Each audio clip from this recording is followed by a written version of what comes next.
Hello, everybody. We're starting in just a second, or two, or three.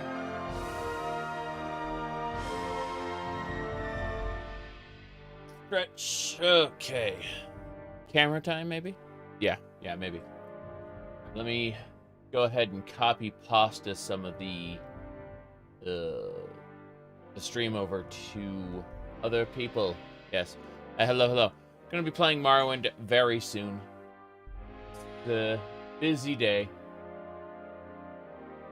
I had to respond to a lot more emails than I thought I would have to. You know, what originally started as like, oh, 4 is a, try 14. Anyway, I skimmed across a live stream today of this one lady playing, what do they call it, Path of Exile 2. And she had a t-shirt on, which had a bikini printed on the t-shirt, and she was in a hot tub full of beans.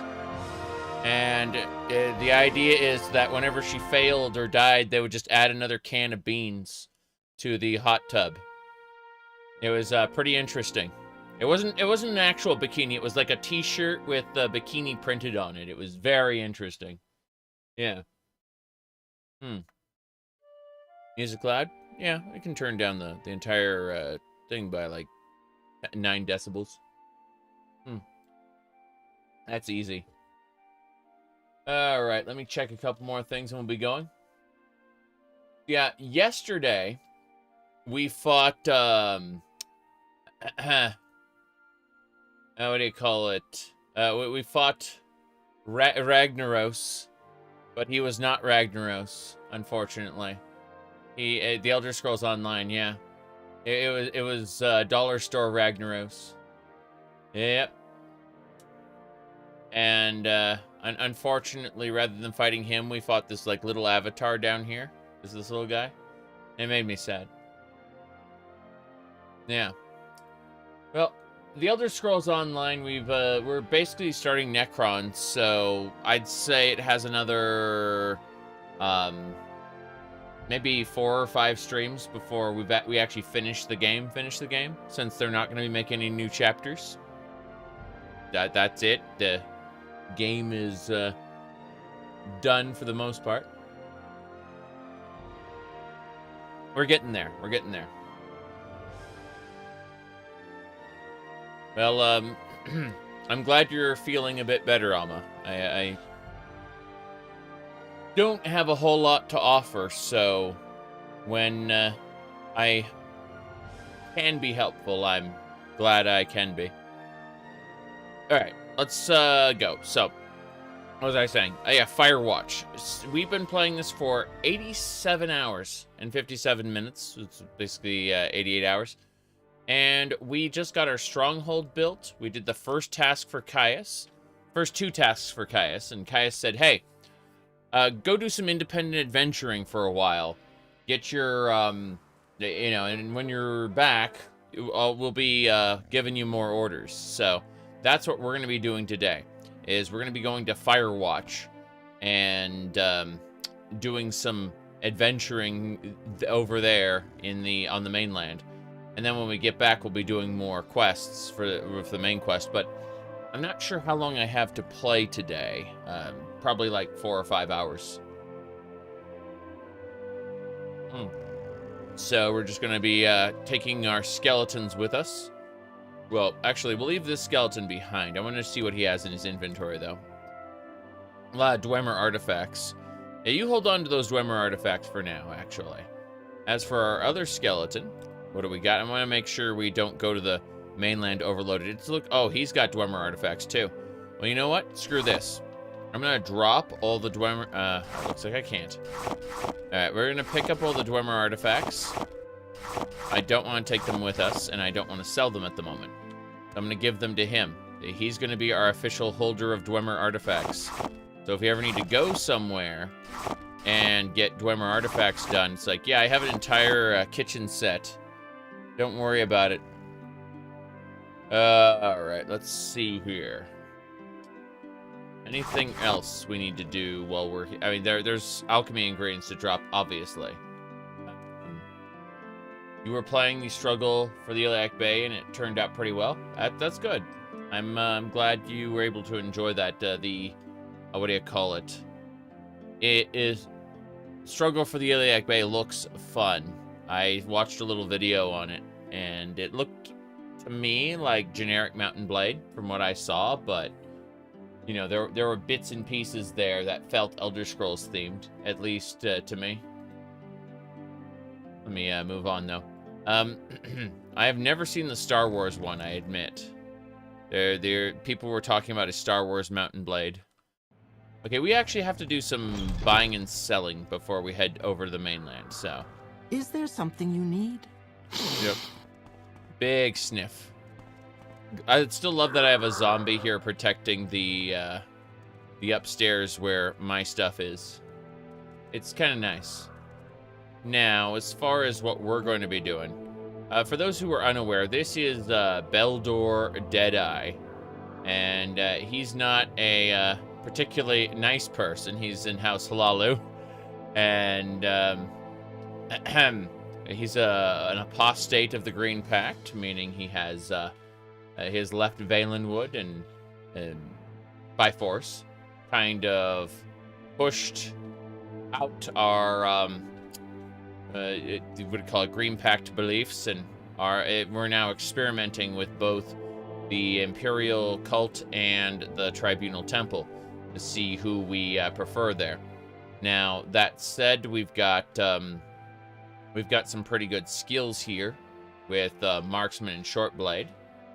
Yes. He's got a great hairdresser. Yes, by Azura, by Azura, by Azura. But we're also evil. You have to understand that. We are irredeemably evil. We take the souls of mortals, you know, away from whatever afterlife they might go, and we shove them into skeletons and zombies and such that serve us as followers. Of course, Areldil here just follows us because we're nice to her in particular. Gave her money and stuff, you know. But other than that, we've done some pretty nasty things. So anyway, we're gonna repair our stuff before we go anywhere else. And yes. Well, starting at the beginning of our character, we picked up a spell called Righteousness, which allows us to absorb the health of another person, and that's how we heal ourselves. So we go around and do some not nice things. That's basically it. Now, other than that, what do we got going on here? Ah, yeah, plants, of course. And no big deal. So, we're dropping the alchemy ingredients here. We'll get some more later, but I'd like to clear this area out. We're just dropping them in the pile in front of our alchemy tools. We got some Grandmaster alchemy tools that we managed to get our hands on. But yeah, we're going to be doing some adventuring over in other fun locations, and we want to make sure we are more or less set. Yes. Anything else? Yep. Leech the blood. Oh no. Let me really quick. I'm missing one thing. I cannot find. There we go. I was trying to figure out why the chat text was small. It was set to 90% instead of 100, and I was like, what's going on with that? This is actually difficult to read. My eyesight is not spectacular. Never has been, but yeah. Let's see. Alchemy tools are dropped. I'm gonna put these 20 cheap restore healths over here for now. 20 of them. And I'm gonna see if there's anything else we need to deal with. I guess not. I think we are more or less good to go. I'm gonna drop some arrows up here. Some ebony arrows. These are high quality ones. Keep those for later.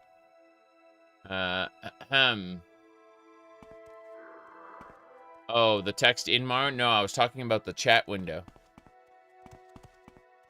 I was talking about what you guys are saying. Having trouble reading it.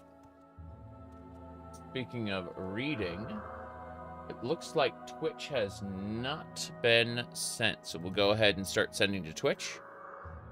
All right. As I said, Morrowind. Let's get going. So, we are at present getting ready to go to the mainland. We're going to go sell a bunch of things. Going to head down to Balmora. In real life alchemy. Philosopher's Stone is... No one knew how to make it. That was the idea. It's a legendary thing. I mean, everyone would want to turn lead into gold.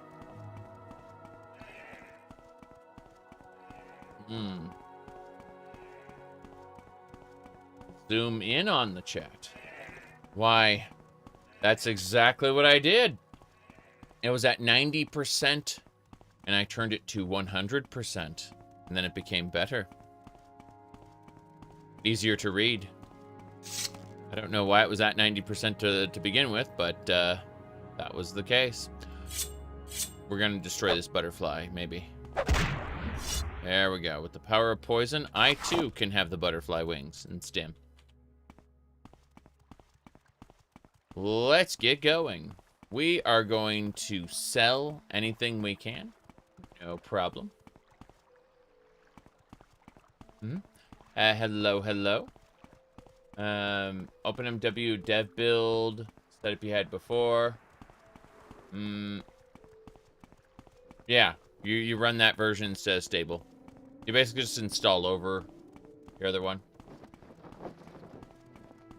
Microsoft Developer Direct. I'm sorry, but contrary to popular opinion, I do not actually wear programmer socks. Alright. What do we got going on here? My followers. So this is a skeleton. Skeletons are already in a form of slavery. The kind of the soul. As for Eldil, she just follows me around because she likes me. That's it. Now, let's see. What else we got going on? Yeah, as far as making Voices of Vardenfell work, though, you're gonna need some sort of OpenMW patch. I think I have it on my mod list.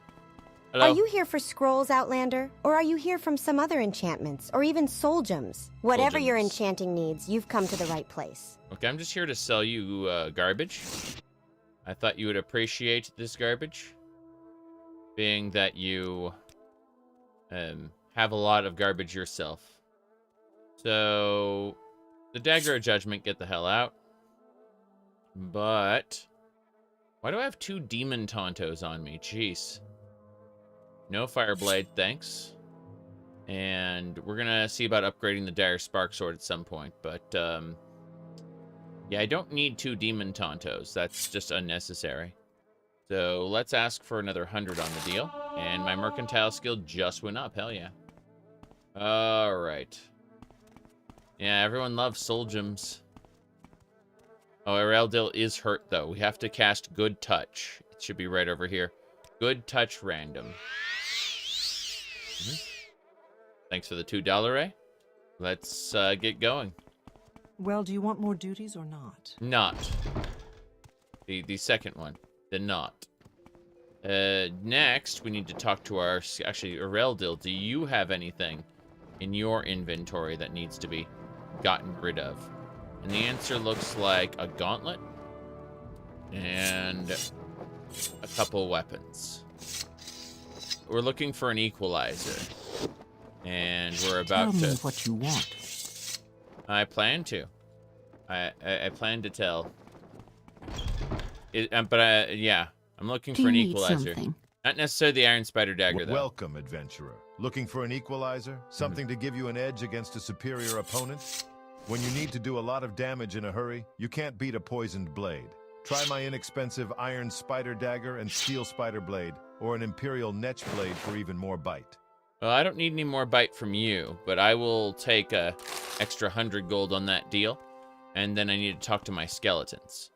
My skeleton will have a few more pieces that I need to sell while I'm here. And that's what we're doing. We're getting the cheapy garbage sold so we don't have to think about it later. That's the idea. Should be more or less what we needed to do. We will have to go see some other merchants, as some of this stuff is just plain too heavy, or too expensive to be sold here. Welcome, adventurer. Looking for an equalizer? Something to give you an edge against a superior opponent? Here we go. When you need to do a lot of damage in a hurry, you can't beat a poisoned blade. Try my inexpensive iron spider dagger and steel spider blade, or an imperial netch blade for even more bite. Okay, I think we're basically done here. I just need to go to apparel and deal with that stuff now. Not too bad. Yeah. An imperial netch blade for even more bite. We're okay. So from here, let's ask for an extra 200, which we did. We got it. All right, now we're no longer massively over encumbered. Let's ask the skeleton if he has anything else that we need to peek at. There are some legs. I don't know why we have these legs. A couple armor pieces. I'm just grabbing things to get ready to sell. Because before we go to the mainland, to Firewatch, I want to get all of the, at least a good chunk of the junk in our inventory processed and out, so that when we get new Tell stuff, me what you want. it won't be that big a deal. Jeez, let me get around here. Everyone in Vardenfell's rich, jeez. Hello. How are you? I'm doing well, thank you, Bosmer man. Please take these processed legs, as horrible as they are. That should do it. Check weapons. Couple bows. A few more bows. Actually, hold on. Is this my war bow? That's my war bow. Hold on to my war bow. Don't get rid of that. And keep these jink blades. What else we got? Microsoft what? Who cares? Like, what are you talking about? Like, who cares? It's Microsoft. They're the devil. Hear no evil, see no evil. Alright. Let's go ahead and do that. Bam. Skeleton. Or is it you? Are you making the flies? Terrifying. Okay. We are done.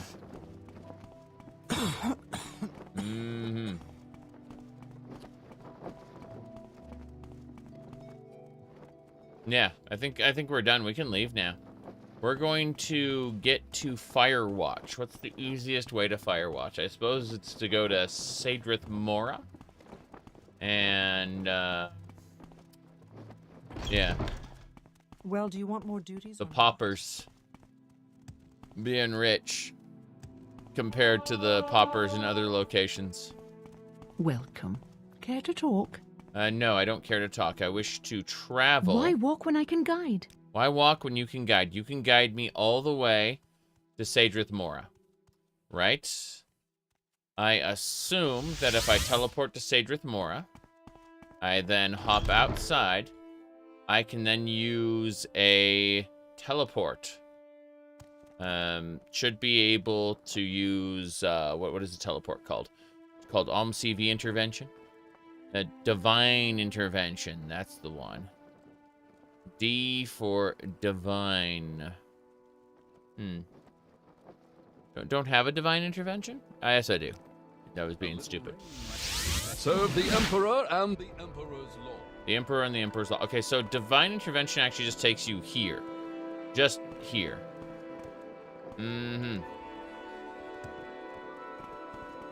Head on. The Adoring Fan. Ha. Glory and honor, Emperor and Empire. What, you wanted me to say, if everyone here were to hit the like button on the YouTube video, then we have the 25 likes already. You know, it really doesn't matter.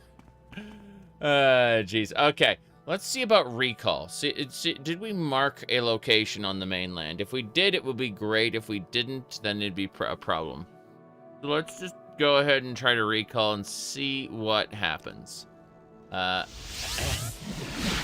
Was it call to action? Emma Musa, Shawl, Firewatch Guild of Mages. We did it. We got to Firewatch. I knew I put a mark here for some reason. Alright. Hello. It's so good to meet you. Yes, I'd like to pick a job. Thank you. I have knowledge to share with you, for the right price, of course. You don't have any work for conjurers. You'll need to speak to the lady in the tower. Alright. Lady in the tower, what do you got for me? A Mages Guild conjurer, I see. Welcome. Yes. I am. I need advancement. You meet our requirements, Bildor Deadeye, but you have not completed the tasks required of a magician. You think me a conjurer of cheap tricks? Yes. I have work for you. I need you to get the Ring of Ineptitude. I mean, based on the title, I assumed I'd already have it, but hey, let's give it a try.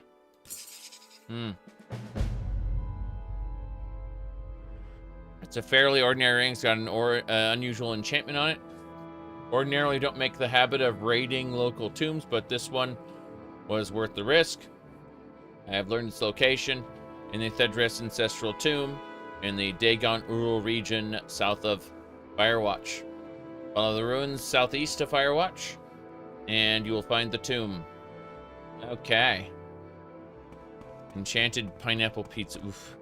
Imagine eating enchanted objects. Would you absorb the enchantment, or would it be passed from you into your crap? That's a very good question. Okay. Let's go in ahead and sleep here for now. I'd say an 8-hour nap should do it. It's 5 a.m. Ready for adventures, question mark.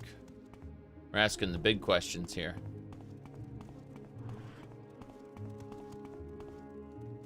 I imagine a supernatural being like a Daedra could take on a full enchantment by eating something, because they wouldn't need to pass. But that's a different matter altogether. Ooh, hold on. 2 hours maybe. It's a foggy day. Not the best time for adventures, question mark. But hey. Okay.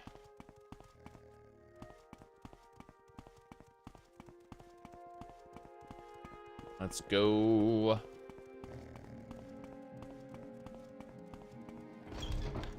Yes. I remember when Firewatch used to have the whole ass gate open. It was really strange. There's a fire Atronach up there. Why are there Atronachs all around Firewatch? What are these crazy people summoning? What did they see in the Arctic? It was the black oil from X-Files. It seeps in through the pores of your skin.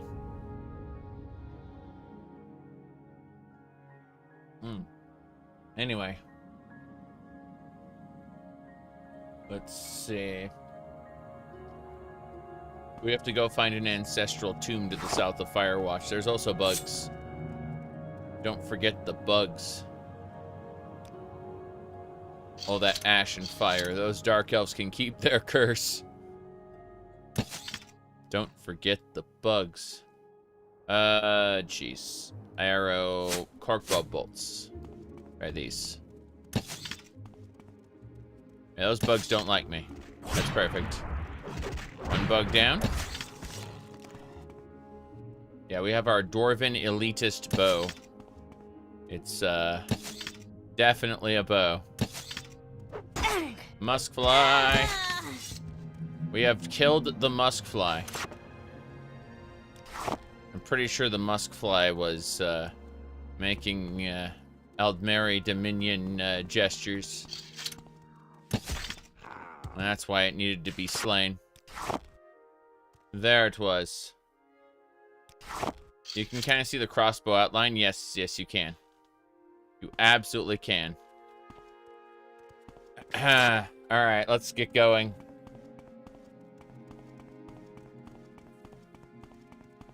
Which way is it?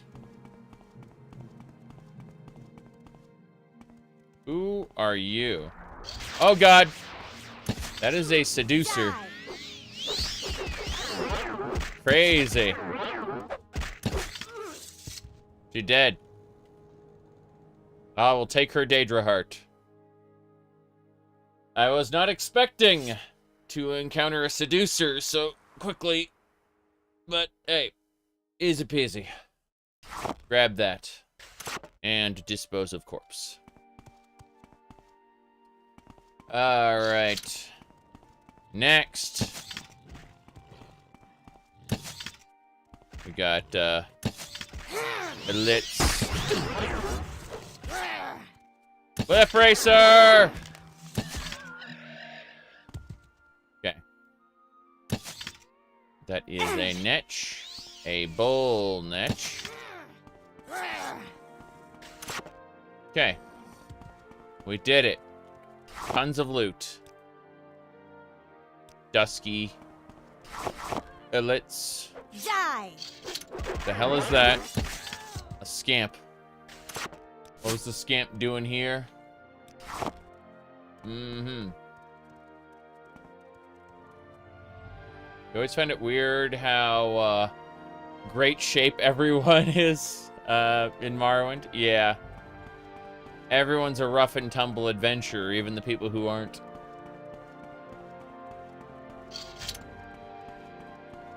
Okay, so there's, as I understand it, we need the Ring of Ineptitude from this ancestral tomb. I have no idea where it is. It's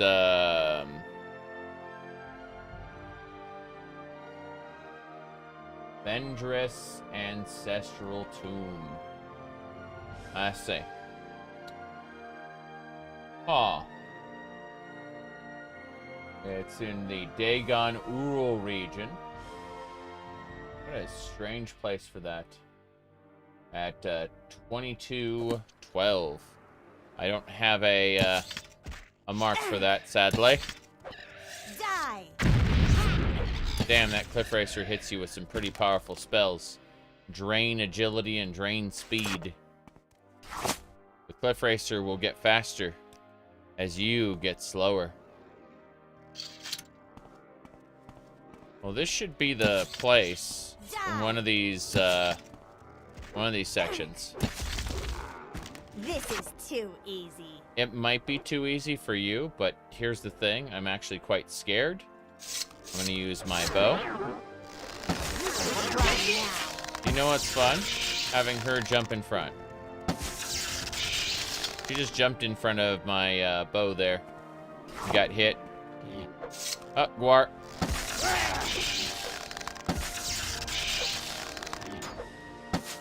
Oops. What the hell's going on with that wild Gwar? Trying to hit that Nyx. Pound meat. Yeah. We'll switch to our other spells. Power Well. Power Well is Fortify Magicka. Oof. That green beetle must die. We will kill it with the power of Stabby Dagger. Die! Stupid. See, that was stupid. We should be okay. Lot of Gwar meat. This is how your inventory gets over encumbered. Is by too much Gwar meat. Okay.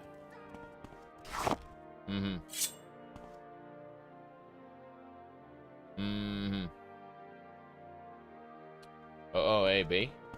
Huh. You chose the wrong boss merchant. Those are different OOAB mods. Enough! Let me live! Enough, let me live. Well, thank you for the $5. OOAB missing saplings. I mean, the OAB like has a big tree of listings, but there's also a bunch of like if you want to install grass mods, which is very different, by the way. The grass mods require like actual configuration in your INI. But you said you don't have any mods installed. That's really strange. Like, yeah, in the OpenMW development build with no mods, you shouldn't, like, try deleting or moving away all of your configuration files. Hold on a second.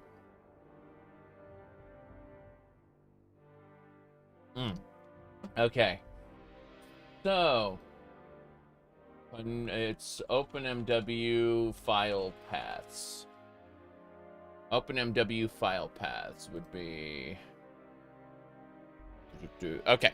So, if you look over here, Windows has different locations for where it puts its files. You know, same thing for save games, same thing for screenshots, right?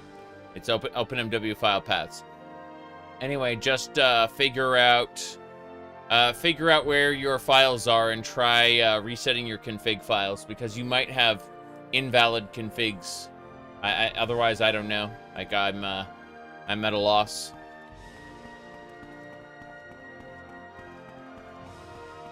All right, here we go.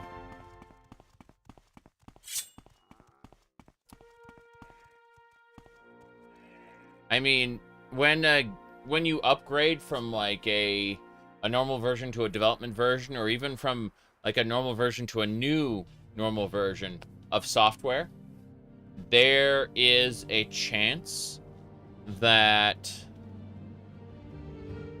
like something will go wrong in the configuration file of your game. It's not limited to OpenMW, it's just software in general, where sometimes deleting your configuration file and having the program generate a new one is the way to go. There are some older pieces of software that don't generate new config files and just crash on startup when they don't have one, but OpenMW isn't one of those pieces of software, to my knowledge.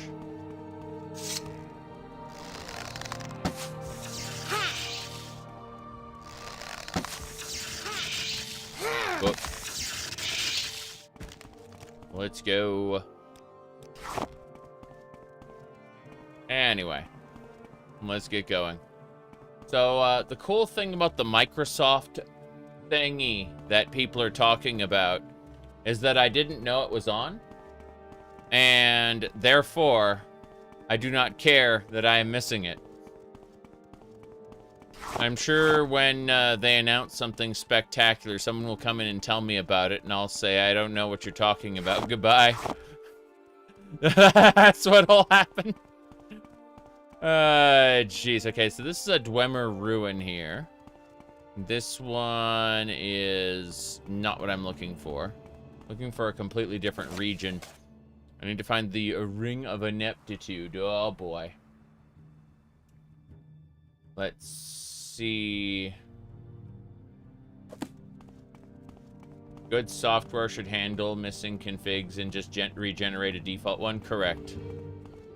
That's the idea.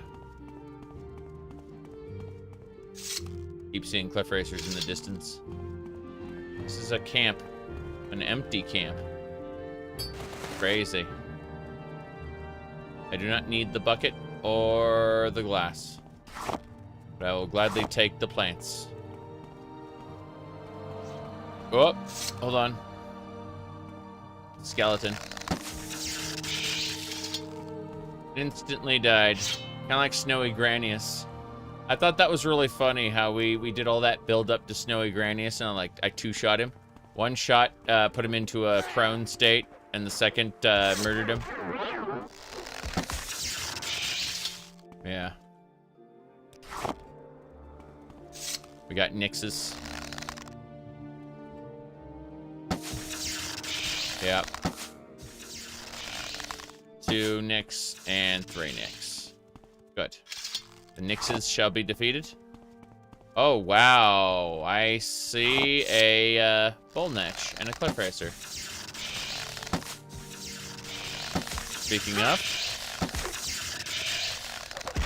Whoop.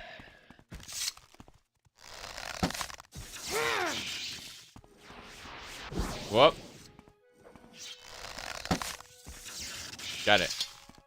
Bullnetches are great because they drop Netch Leather and Netch Jelly. And you can combine both of them to create Fortify Intelligence. See, there you go.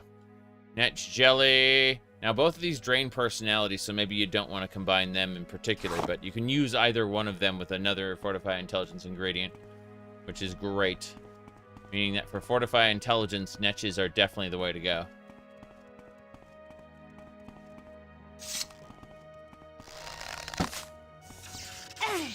The Betty.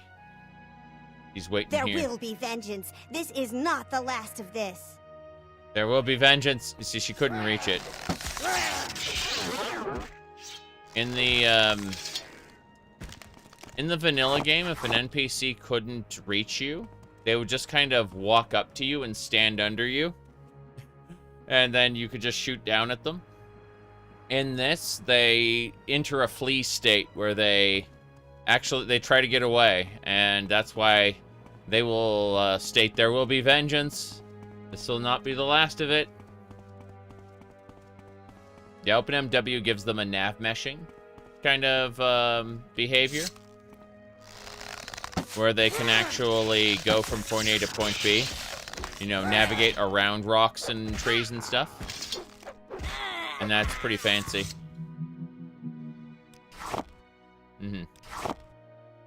But in the event that they can't reach you, they will say, there will be vengeance, this will not be the last of this, and then they will run away and otherwise try to get, you know, not be hit by your stuff.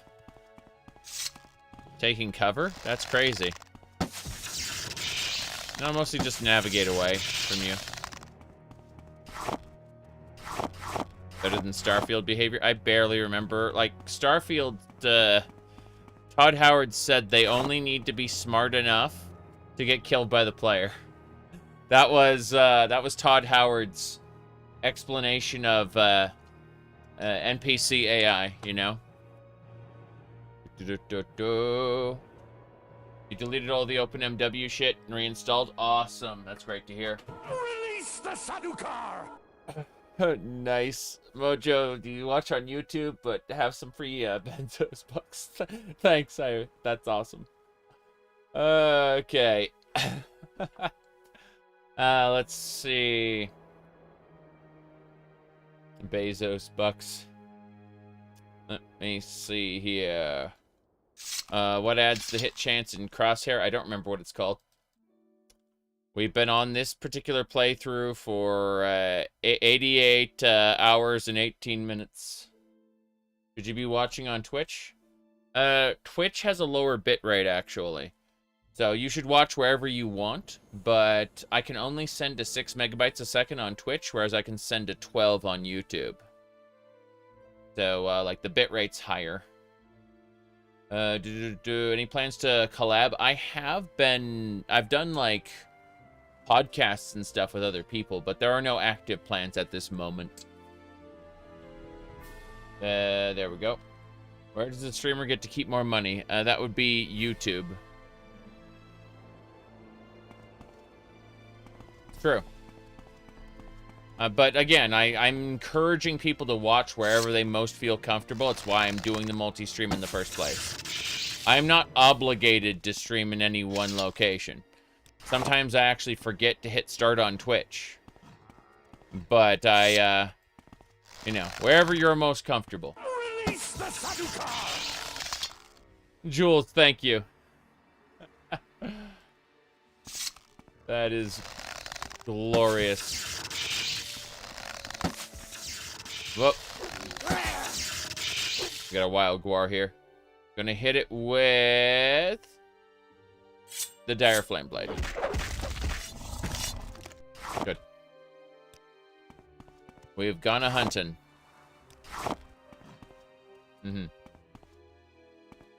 What annoys me is, like, I will turn on a YouTube mid-roll when I get up and go AFK, you know, or something like that, when I know people won't be missing anything. Whereas Twitch forces mid-rolls against my will. Like, well, when you join a Twitch stream, it plays an ad, and then just randomly Twitch will play ads as well.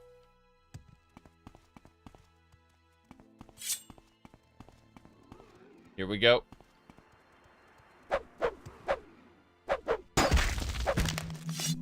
Yep, another muskfly.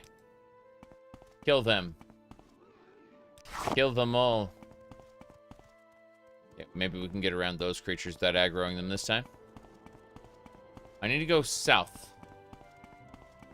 Ads are insane on Twitch. You got 5 in a row one time when you were watching your friend play. Oof. Oof. But yeah, I always try to throw mid-rolls up when I'm AFK, or when I'm going to go AFK for any reason, because that way the platform benefits, I benefit, and they're less incentivized to give people... thank you. They are less incentivized to give people... you know, mid-rolls when I don't want them to. Like, Twitch, for example, if I do a mid-roll when I go AFK, for the next 45 minutes or so, they won't show people mid-rolls on the channel. Or at least that's what they tell me. So, it's interesting. Burger. I'm gonna open it up, let's see. Bacon, cheese, ranch, tomato, lettuce. It's good.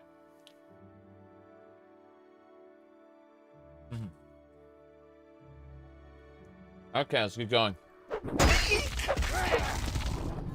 Parasite. Monsters everywhere. Oh, jeez. More musk flies. That raw musk is crazy. Fortify speechcraft. Yep. And he said the people of Tamriel don't know what they're missing out. No. They're only missing out because I don't have McDagoths installed. Here's like, McDagoths is real, and you can have it if you want. True. Okay. A sec.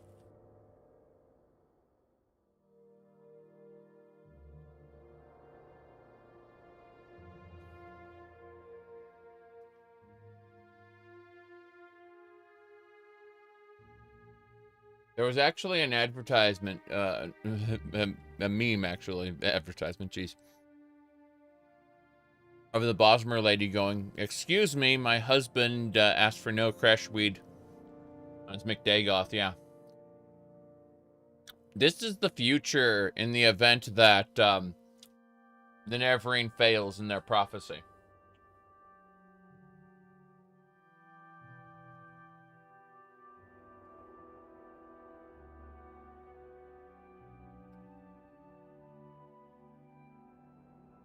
Let me see. Okay.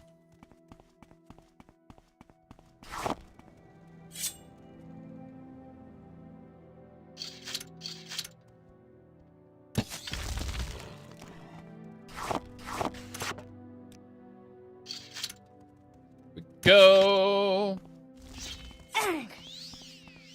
Fight the bull netch. Go and kill it. Die. Ha. Sorry, that's not very good. I'm gonna use throwing stars. We did it. The throwing stars have defeated the netches. The best part about all this netch leather is we're gonna be able to do special alchemy later. People saw some alchemy. Was that a firearm? A Dwarven elitist rifle. Not an elite rifle, an elitist rifle. Yeah. I'm still eating the burger.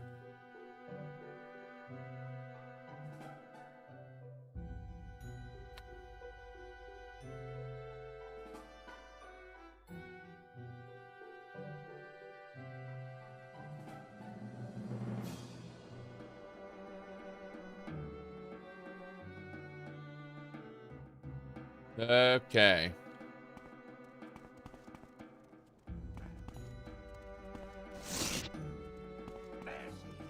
There she is. You're growing weaker.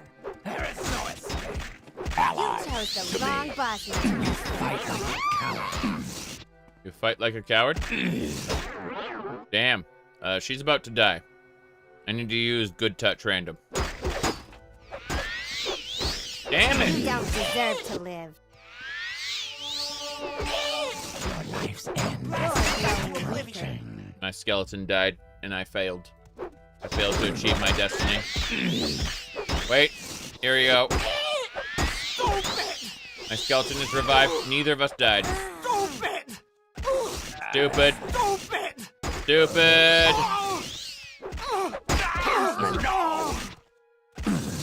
Kinsman, no.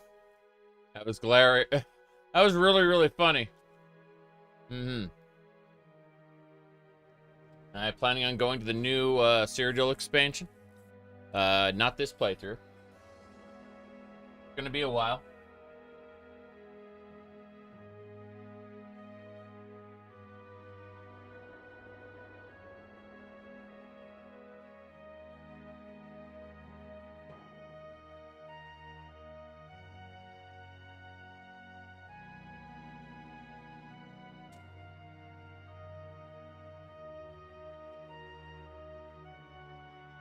Okay, so everyone who attacked us is dead. He screamed, "Kinsman, no!" It was really funny. But for now, let's grab all the loot. So much loot that we need to talk to our skeleton about processing it. Yep, too much loot. Please enjoy your Mazte. Skeleton will hold the junk that we have picked up for now.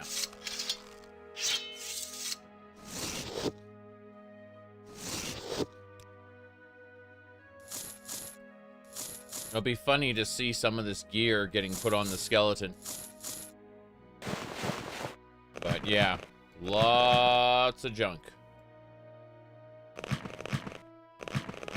Anyway, we've just had a huge battle where I thought my companion was dead. Turned out it was just a random enemy. My companion was low on health, though, and I needed to heal them, which we can do without too much trouble. I'm ancient. Look at Chris, giving weird numbers. Alright, let's get going. Yes, a lich. Yeah, Chris is giving strange numbers. But that's part of the fun, I suppose. My goodness. You are an X? Yeah. Definitely people making up shit. That's for sure. But yeah. That is pretty funny.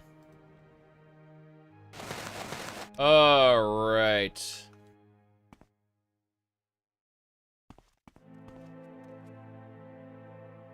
Be surprised how often you get the "You are an ex-old man playing video games. You should be ashamed." And then we find out that person just watches television. Jace. Let's go, Clan Fear.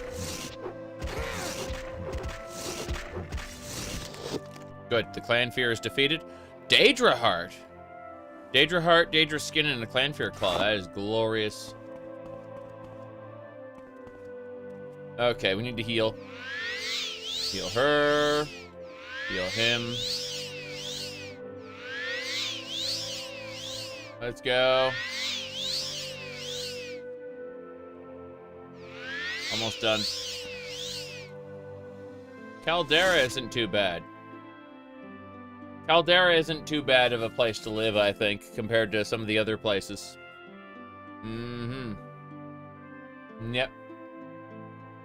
The Pizza says they notice a lot of people, older people, complaining about video games. And then watching TikTok and spending time on Facebook. Oof. Oof. Oh. TV's abysmal, you say? Depends on what you're looking for. I personally haven't, like, spent any significant time watching TV in over a decade. But, I know people who are obsessed with it. Whoa! I walked up to her. It turns out she was a seducer. Let's hit her with a Jink Blade of the Aegis.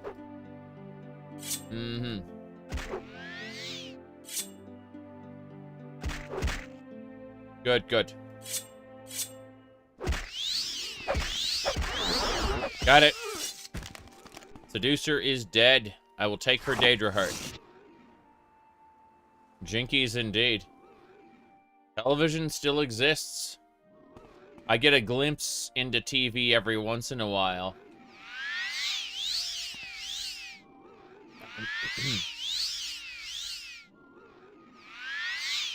Yep. Well, you said they make the seducers look more seductive than the ones from Oblivion. You don't know about the ones from Battlespire, eh? Hold on a second. Daedric, Seducer. I think it was Gif. Daggerfall. I'm gonna go grab the Daggerfall one. That's completely normal. Googaloo. Show me the okay, images. So let's look at some Daggerfall enemies really quick.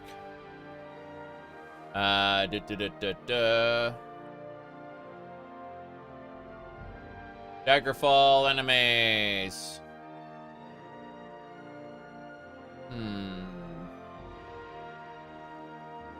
Oh. Right up there. There she is. That's a Daedric Seducer.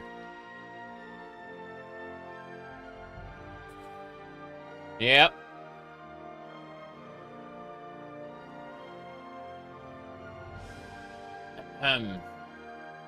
Elder Scrolls 2. It's a good game. Anyway. Let's put this away. We need to travel.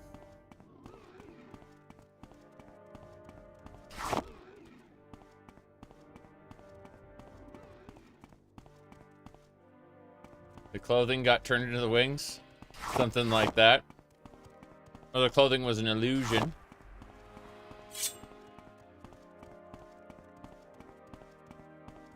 There we go. Oh, jeez. Gotta go kill this thing. The Storm Atronach. It just reflected my paralysis back at me. I need to drink. Quickly. We must activate the potion of I don't die anymore. Get back.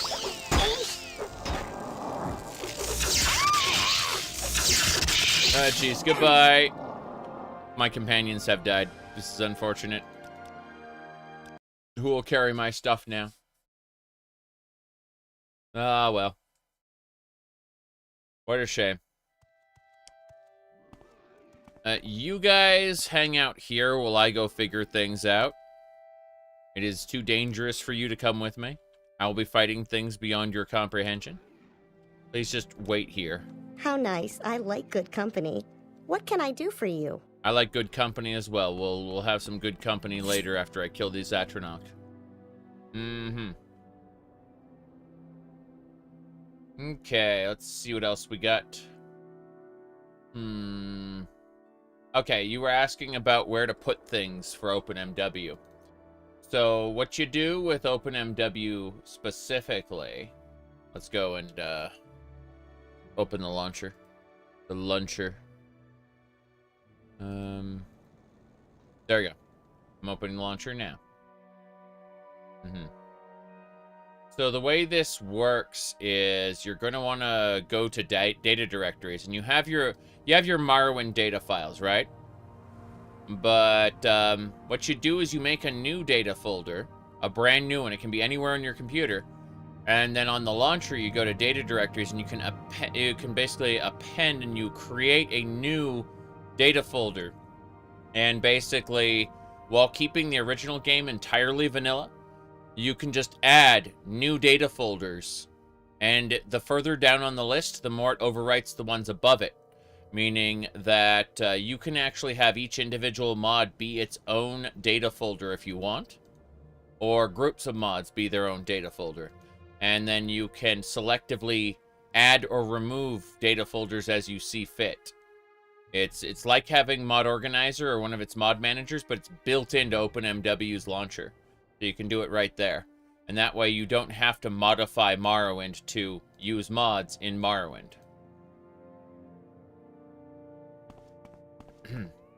As for where things go, that's on an individual basis. Yes. Like, at the end of the day, most things are going to go into the new quote-unquote data folders. But then some of them are going to go into, are going to need to have, like, meshes or sounds or whatever. They're going to need to have their own little custom folders inside of data folders. Let me see.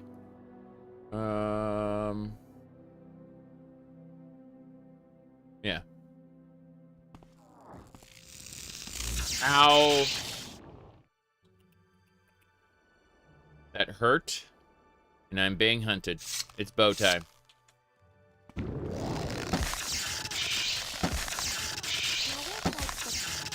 Where'd you put what?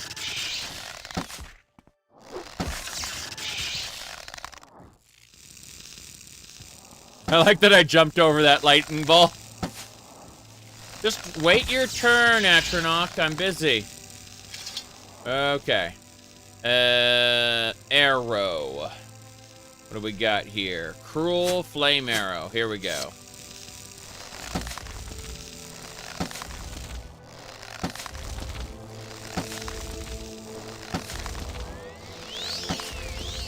He's got some spell reflex on him.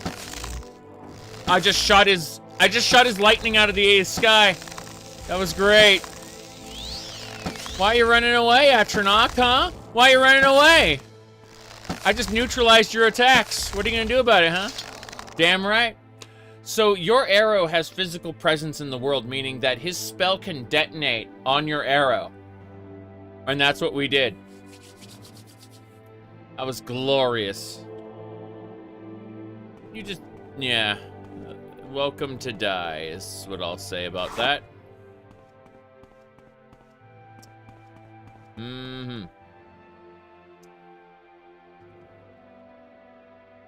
I need to drain health. We're going to prepare the suck spell there. And we are also going to need more fatigue. Hold on. Rest of Morris. I failed at casting the rest. Crazy. I'm just trying to regenerate my fatigue there. I need it higher so that I have a better chance of success. Good. Okay. As soon as my fatigue's filled, I will drain the life of my enemy. It's absorb health. Yeah, absorb health.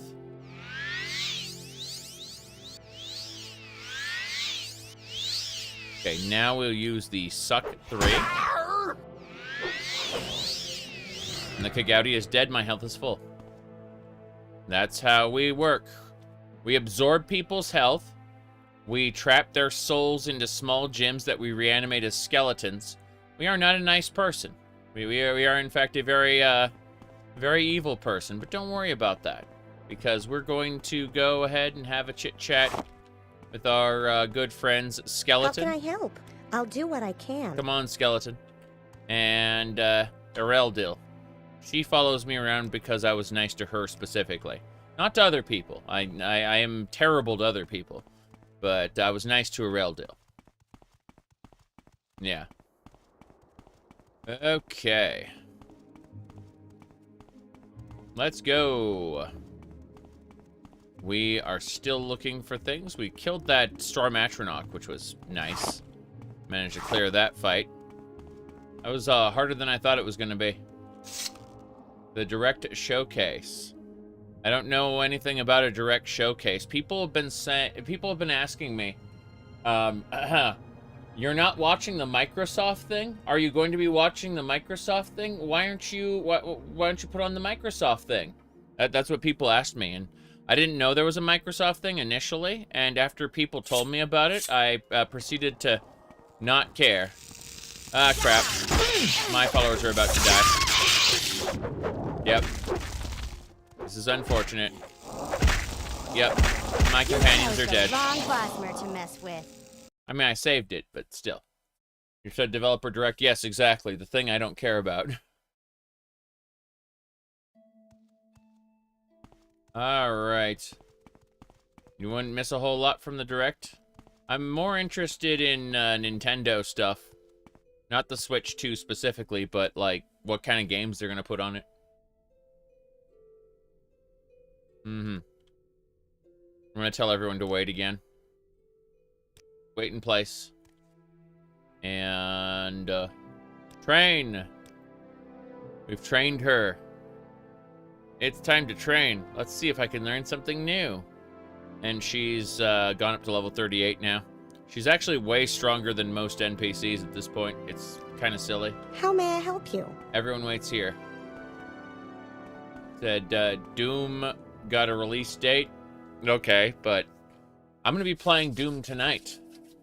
Do I really need Doom Eternal 2? And the answer is, of course I do. But I'm not super interested. You see, I've got my Doom wallpaper here. You can see Doom. We're going to be playing that tonight, probably. More Doom, I think. Because I'm really just a fan of old school Doom. I thought Eternal was okay. It was pretty fun. But I don't know. Oh geez, 2 Atronachs? Crazy. 2 Atronachs and a Wild Guar. Yep.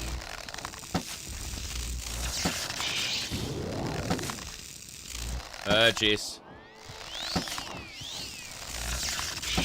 This is the pain!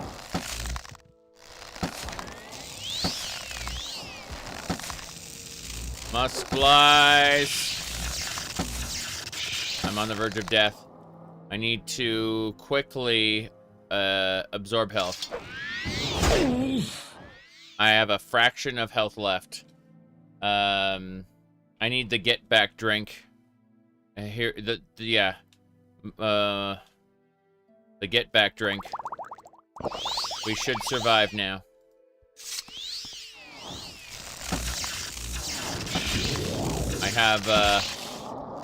I should be able to destroy these guys now.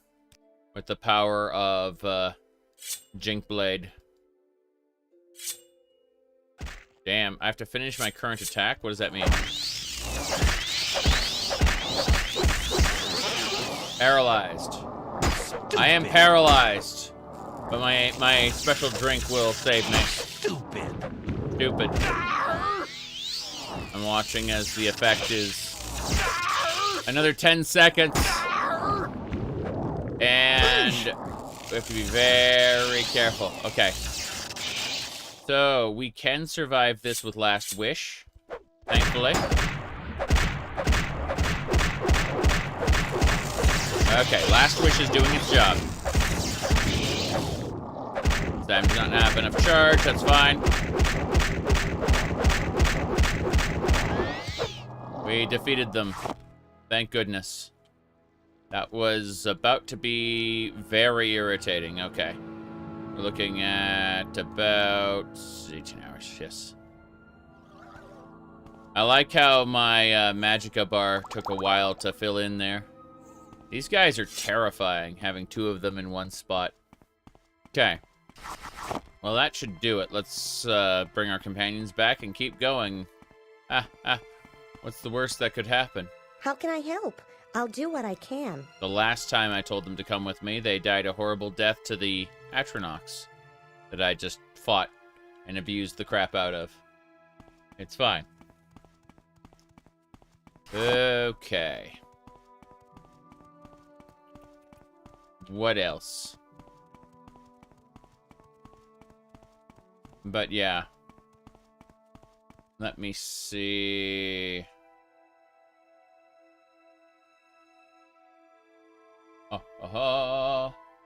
If the Oblivion remake is real, why aren't they hyping it? Because it's probably not real. Yeah. Here, hold on. I go to my my UTubby control panel. Oh, I'll do that real quick. Give me a sec. Okay. Your videos. Give me a sec. And then community.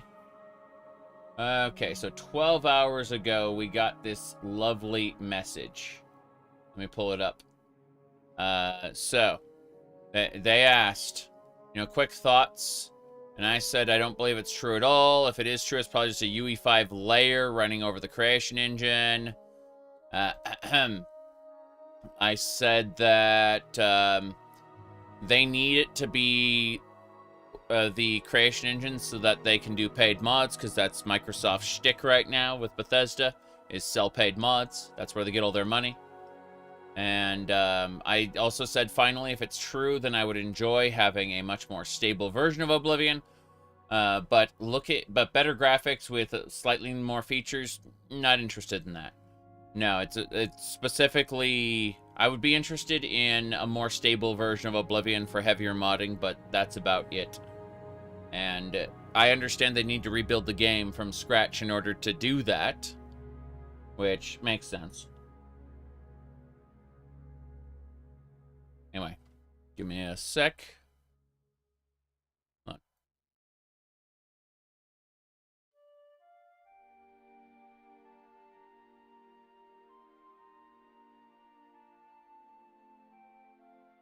Anyway, it said Starfield DLC was a disappointment, you say? Ha ha. Well, yeah. It's definitely, it would probably be good as a mod. Like, if Shattered Space came out, because I've not played Shattered Space, but if it came out and all the things I heard about were true, you know, like in terms of like coverage, I would probably consider that a pretty good mod, you know? I'd be like, oh yeah, you know, that fan-made mod looks pretty good, you know? Some added content mod. Uh-huh.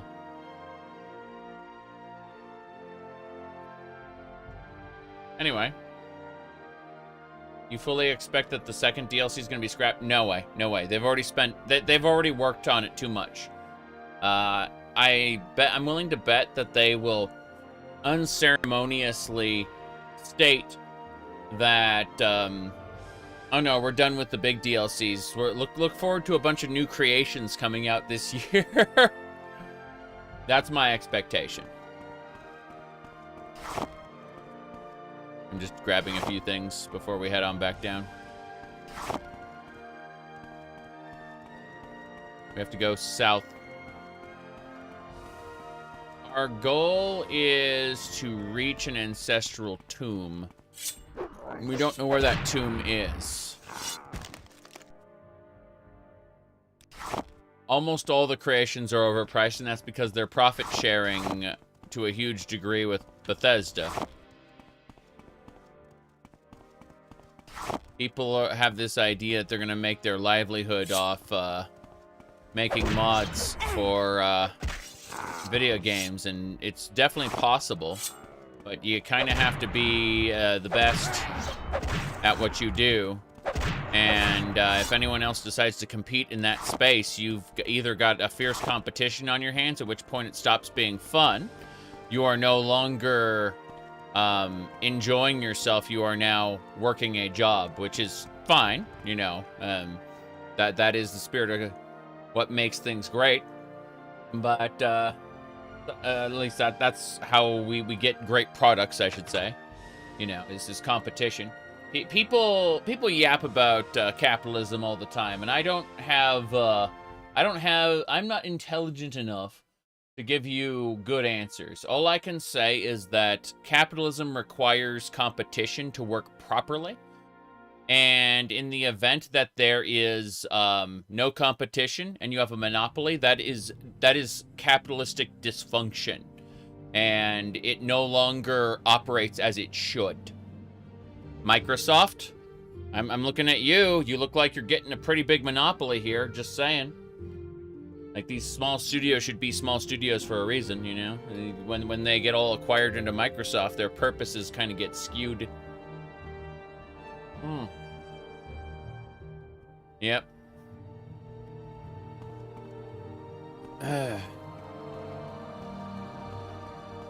Now, let's see. What bugs? Microsoft's been eating good? Something like that, yes.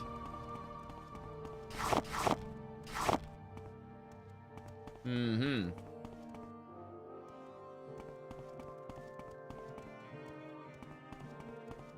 I'm looking around. That's the ocean's over there, but I'm looking for a very particular region. It's called the Dagon Ural region. And I'm looking for an ancestral tomb. Instead, I got McDagoths. But seriously.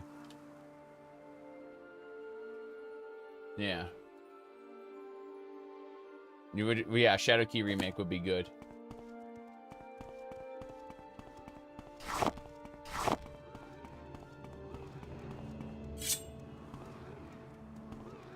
Come on.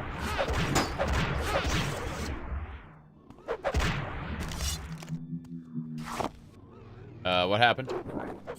Bugs! Ow. Been slaying the bugs. Moving on in. This is good so far. But we're still exploring. Okay, let me see here. The tomb I'm looking for, exit Firewatch at the southeastern gate, turn right, the third fork, turn left. Oof. Okay, so I don't see anything on the map. So what I'm gonna do is I'm gonna head back. It'll be many months before I'm ready to do any Project Tamriel. Sorry. Alrighty then. We are at present. We're only 89 hours into this playthrough. If something gets released during my playthrough, it's slated for next playthrough. That's just the reality of the situation. I can't stop I'm not gonna risk a multi-100-hour playthrough installing new mods. That's madness. Okay. Beef and vegetable stew. I mean, I like. Well, that's a devourer. That's a devourer. These things permanently wreck your stats. They, I mean, you can use a spell to restore some of the stats, but we gotta get our rifle out.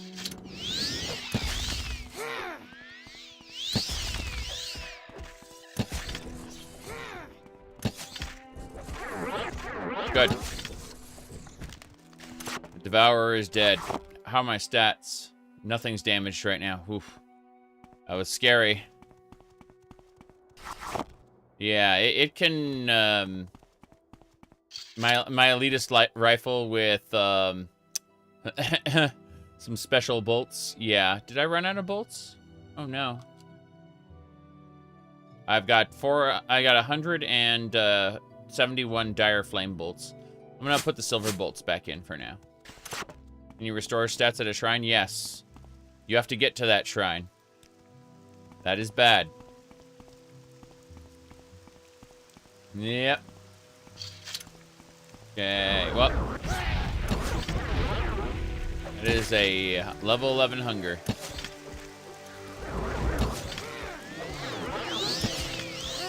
Yeah, it's a Dwarven elitist rifle. It's just a crossbow. Okay.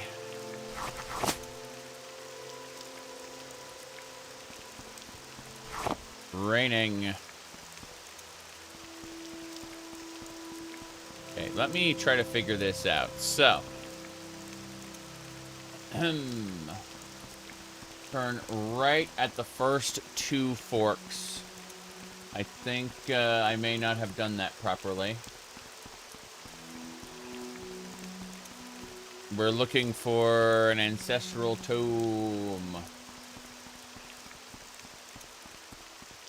Yeah, it's supposed to be south of Firewatch, and I've definitely explored south of Firewatch already.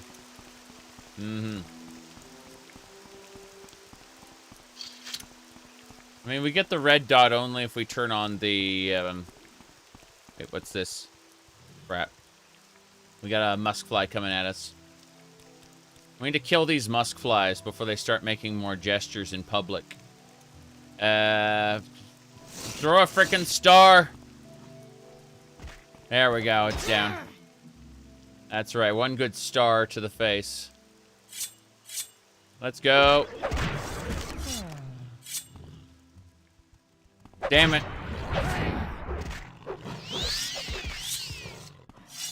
It's a good, good meme. Beetle resin. Seriously, though, don't go attack the muskrat in real life. Don't do it.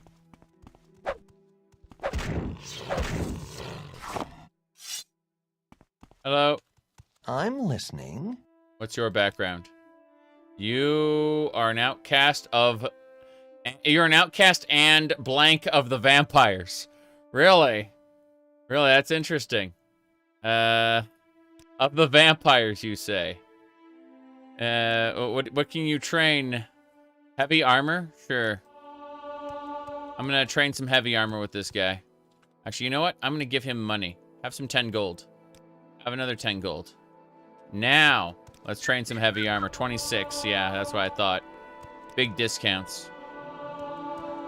That 20 gold I gave him has already paid itself back in discounts. That's funny.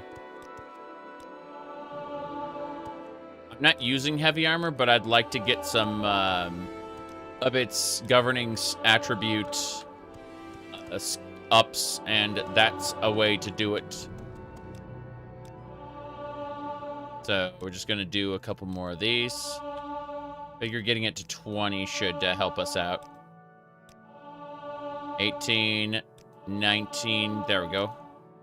20, cool. We just got an endurance up. Our max health is slightly higher now. Yep. Trying to walk away just throws 10 gold at you each time. Yes. It's precisely what we've been doing. Really funny. Okay, we're just gonna follow this road for a bit and grab all the herbs while we do this. There are some monsters up on that cliff, but I'm assuming I can avoid them. No big deal. I see this Gwar got hunted down. Ah, this is where we killed the Atronachs. Sure. Yeah, can I go home? I've been standing here for 12 hours. Yeah. We've been training in the mystical arts. Speaking of, we're going to hunt these Kagooties real quick. Block skill absolutely worked. Right, hold on. Perfect. We are taking the everything. Getting some rue bush and other herbs while we're waiting. Yep. Okay.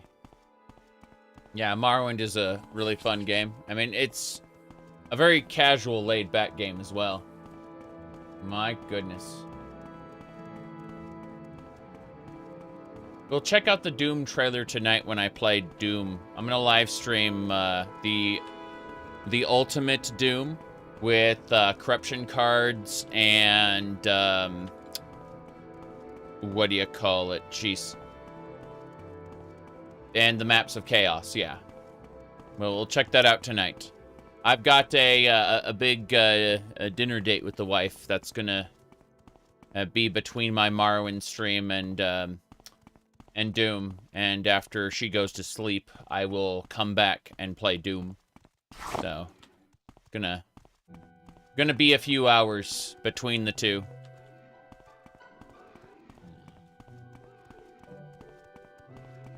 Okay. Oh, Jace. I see a fire atronach over there as well. Pretty sure it's a fire atronach. Die indeed. No, that's a seducer. I recognize the seducer. Well, I don't see a reason not to extract her Daedric heart. 3 musclies? A couple of them are diseased. Well, I can extract their raw musk. That's an alchemy ingredient for speechcraft. Eating it won't give you the effect. You gotta do it differently there. Hold on. Alright. So... Oh, wow. Look at this. See that Nick sound? It has an effect. It's diseased. And that has reduced its speed to 0. So this is a monster with 0 speed. If you look here. When your athletics and speed get reduced to 0, this is how fast you move. Okay? Go away, diseased creature.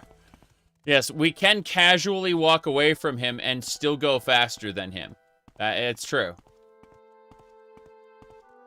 But yeah, a disease has reduced its speed to 0. Yeah. National Geographic, something like that. Anyway, we are going to slay it, but there's no reason we need to be in melee range for that. We'll just pull out our magic bow. This one here.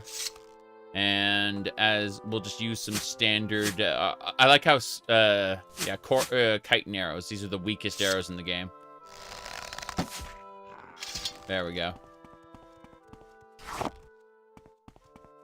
Okay.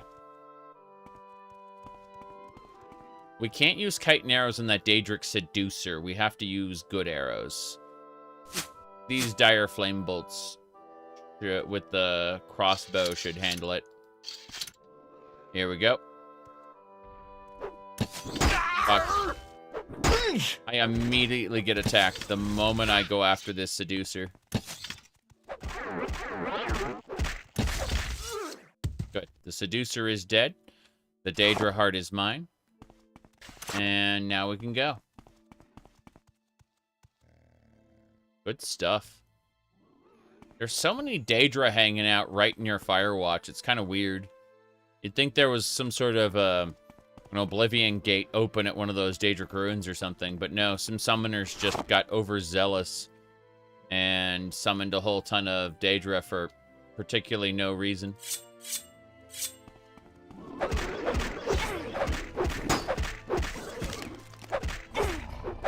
It says domesticated guar, but trust me, Now you're going to get it. It's bad too. These are all bad. Okay. From here, let's find the southern gate to Firewatch. I say, as there's another Daedric Seducer here. All right, fair enough. Where's my demon Tonto. There we go. This is a Daedric blade.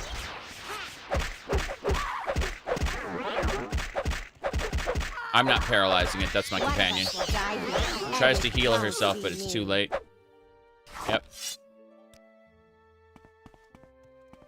Okay, rather than going that way, we're going to go around. Firewatch is on the other side of that hill. We're traveling. There it is. You can see Firewatch in the distance. This'll work. More importantly, though, we need to follow some instructions, and they start at Firewatch. Oh, there's a fire atronach there. So, what was it? If we go pictures, unique, then I think we had it in this list. Oh, here's the, excuse me, my husband, asked for no Creshweed on his McDagoth. So this is male Bosmer and female Bosmer. Male Bosmer are much shorter than female Bosmer. That wasn't the picture I was looking for, but, you know, that is one of them. Let me see here. Now, what else was I looking for? Oh, yeah. I'm going to close that up while I was,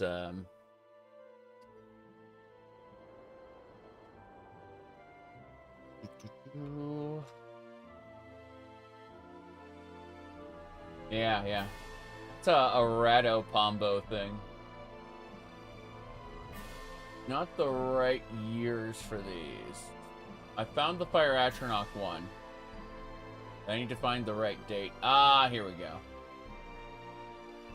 Okay. I found the correct one here. I'm just copy pasting it so I can save it properly. Good. Do that, and then save. All right, I saved the file. So now we have this, we have the pipeline meme ready to go for the Fire Atronachs. Currently, we are at the 2002 version for, what do you call it? The, for the Elder Scrolls Morrowind. Yep. True.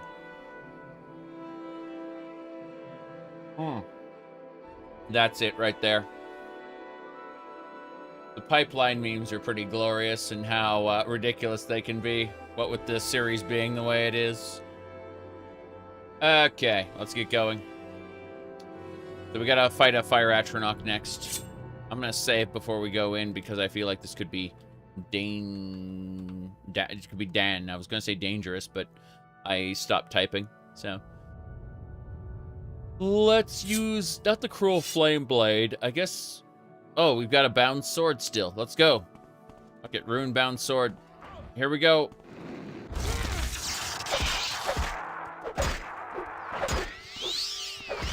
That thing just teleported around. It just repositioned. That was scary. My skeleton got brought down to 3 health. We almost had to restart this. Okay, well, give the skeleton the good touch. Failed. There we go. Almost fully healed. Dill's hurt as well. She has a lot more health than anyone else. Good. 96 looks like the Human Torch. Oh no. Oh, but the things she could do with her tail, they said, jeez. That I was right about the Oblivion remaster not being real, but we got Ninja Gaiden 2. Yeah, I mentioned this earlier. I was saying to someone else, here, I'm gonna pull up my Discord DM. I said, small change to a majority of white American households could have improved this country greatly.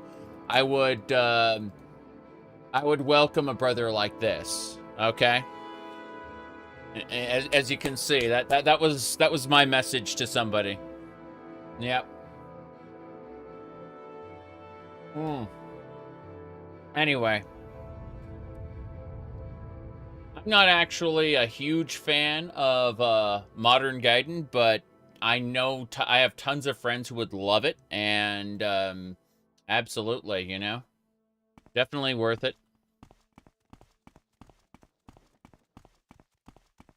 I was doing more Silver Surfer and, what do you call it? The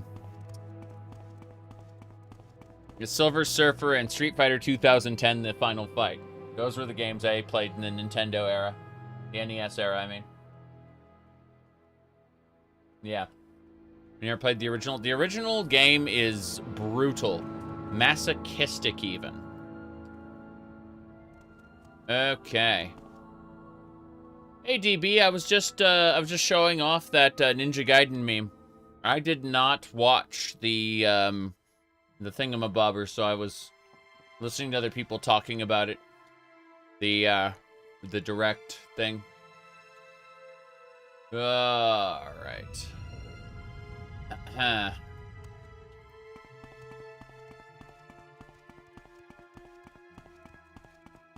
Yeah. Let me see here. Okay, so from this position, I'm trying to figure out how the hell to get to this tomb. Okay, let's go. I will be playing Doom tonight, by the way. That will be after I disappear for dinner. Let me see. So, according to this, it says that the southeastern gate, turn right at the first 2 forks, and then on the 3rd fork, turn left. That's what it's saying. So, it shouldn't be a big deal. So, when we hit forks, we need to turn right. In that wallpaper, it's from an artist. I finally found their name. It was Blue the Bone, I believe. That was the name of the artist. They do a lot of pornography. Yes.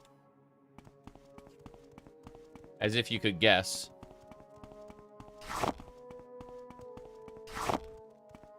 All right. So from the southern, I need to take a right at the first 2. Sorry, I need to turn right at the first 2 forks and then turn left at the 3rd fork. So I haven't found a fork yet, but my goodness. Let's see. Onwards and sideways. So, from here, we have to take this is the first of the right forks we need to take. This way. Mm-hmm.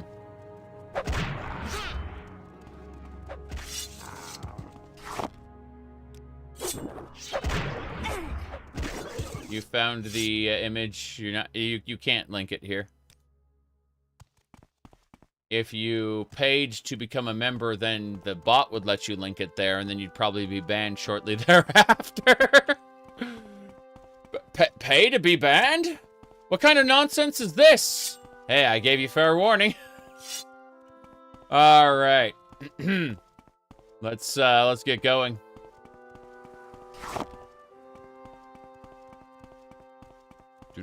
Do.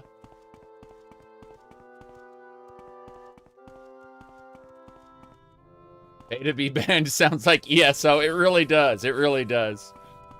Hey, there was a really funny thing going on. I posted it recently because the artist Merriweather did a shit post, right? And the shit post in question was this guy going, "I love being on B-Sky. What are you drawing, user?" And he went, "Oh, just some pinup art of a female character I like. Want to see?" And she's like, oh. And then he explains how he got banned and came back to X as a result. But people thought that this artist was talking about himself. In reality, he's on both platforms and doesn't give a fuck, right? He has a community manager who, like, posts things all the time. But people get way too invested in seeing, like, a comic book artist and think that every comic is representative of them in particular. It's really funny. Let's see. Hello. All right, YouTube chat says, to be fair, you called someone a moron in a pug raid in Final Fantasy XIV, were suspended for 24 hours. Yeah, I do notice that Final Fantasy XIV really does try to foster positivity, and it does things like that as a result. It's true. What game am I looking forward to? Mina the Hollower. I'm looking forward to Mina the Hollower. And guaranteed. Like that, okay. You like Shovel Knight? You ever heard of Shovel Knight? The developers of Shovel Knight said, we want to do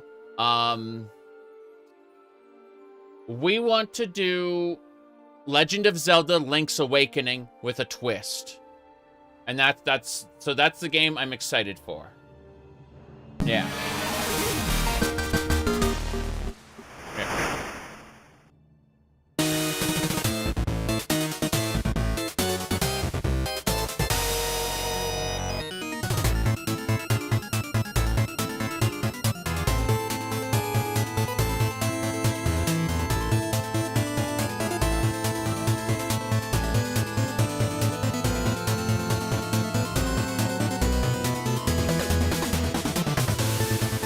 Point is, I'm looking that again. When people ask me what game are you looking forward to, it's that one. If you're talking about Nintendo, no, I don't care. Sorry, if you're talking about Microsoft, I don't care. I'm looking at the indie space right now. It's fine. It's fine. I'm sure I will enjoy Doom, but I have a Doom live stream coming up later tonight, where I will probably go watch that trailer then. But I'm gonna be honest with you. I thought Doom Eternal was okay. Like, I enjoyed it, and then I was done with it. Whereas old Doom, I come back to, like, basically every other week. Every week or two, I play old Doom. So, I'm just kind of looking at, wait. This is the road I was on then. Were there no crossroads, no forks whatsoever? What the heck is this? Gold? There's gold in a camp. You know, I'm gonna steal all the weapons here and give them to my skeleton. That way we can sell them when we're back in Firewatch.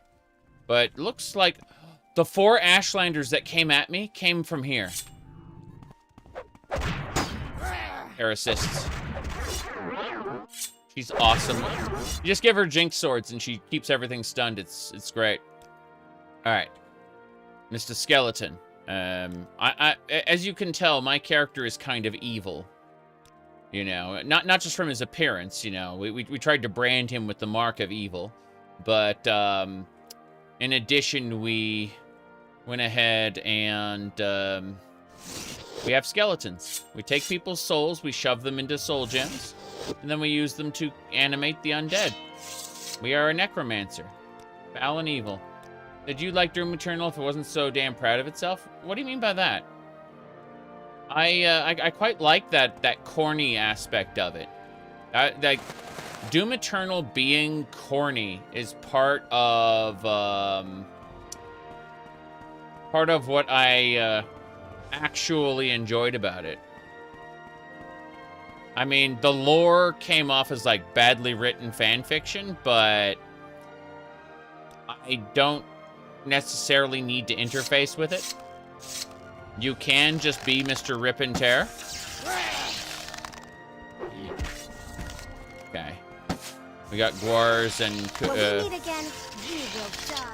When we meet again, you will die. Yeah. There's a seducer at the top of that cliff I have to fight. I'm gonna use the spark sword. Hell yeah. Okay. Looks like we just have to go down south. That's the answer.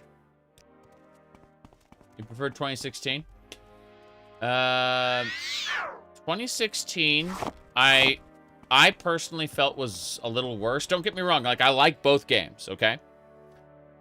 But, the reason I say 2016 felt worse for me personally was because 2016 has 1 foot in the arena shooter door and 1 foot in the, like, the classic, the boomer shooter, you know, classic shooter, like, level exploration sort of game.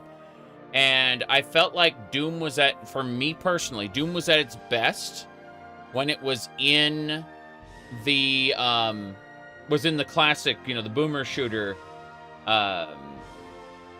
space. And, when we get to Doom Eternal, they have basically fully committed to the, what do you call it? They've fully committed to the arena shooter. Even though it appears like there are levels, the levels are really just spaces to get you from arena to arena. And I prefer classic shooters, but having Doom 2016 like be kind of wishy-washy with what type of game it was didn't really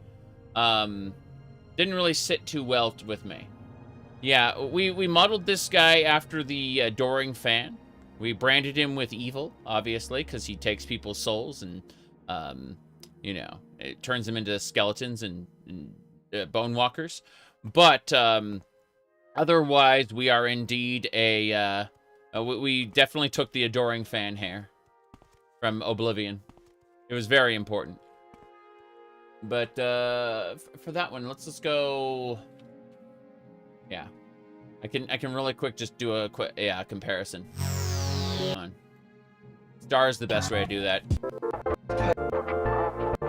Guy like me, and your eyes are shiny like a double sea. I wish you could be mine for eternity. Could you please be mine? Hey, you trapped my soul, you broke my law. I think you're fake, cause you stole my heart, trapped my soul like a superstar, start, cause you're my start, a superstar, cause you're my start, a super.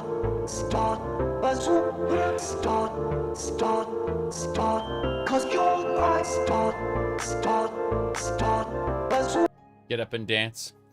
Yeah, as if I could do such a thing. Let's go this way. There's a seducer up here. Yeah, there she is. She's a dark seducer. And that parasist has already noticed us. We're gonna hit it with a silver bolt. A firebolt? A firebolt. Okay. Oh jeez. Fetcher. She got paralyzed and killed. The next sound is coming. This is a diseased one. We'll just slay it with a sword. Jink blade. Yep. Anyway, the seducer is dead. We will dispose of her corpse to encourage the game to spawn a new one. Daedric seducers have a guaranteed drop of a Daedra heart, which is a very expensive alchemy ingredient. As you can see, we have 8 of them already. Restore Magicka, Fortify Endurance. Fortify Endurance is much, much better in my version of the game, the one I'm using right now, because health isn't calculated on level up like it is in the vanilla game. It's calculated consistently, meaning that if you buff or nerf your endurance, your max health will go up or down as a result. So this can be very bad because there are some monsters which will absolutely positively nerf the crap out of your endurance. Keep that in mind. Is Dagoth still dancing eternally in that bar in Starwind? That's a very good question. That is part of a mod called Starwind Enhanced by some crazy man named, I think, Billy Fighter. We've never seen Billy Fighter before. He's a mystery. He doesn't show up here. But let me see here. All right, what else we got? Kalmeos asks, how am I? Hello. I am doing well. I'm just kicking back and relaxing with a bit of Morrowind before I head on off in about 2-ish hours. And then I'll be back later in the evening with Doom. Not because Bethesda may be releasing the new Doom at some point later this year, but rather because it was either that or Stardew Valley. It's funny how I refer to Doom as my quote-unquote comfort game, but Stardew Valley's getting up there too. Let me see here. Yeah, maybe 15th, exactly. Maybe 15th.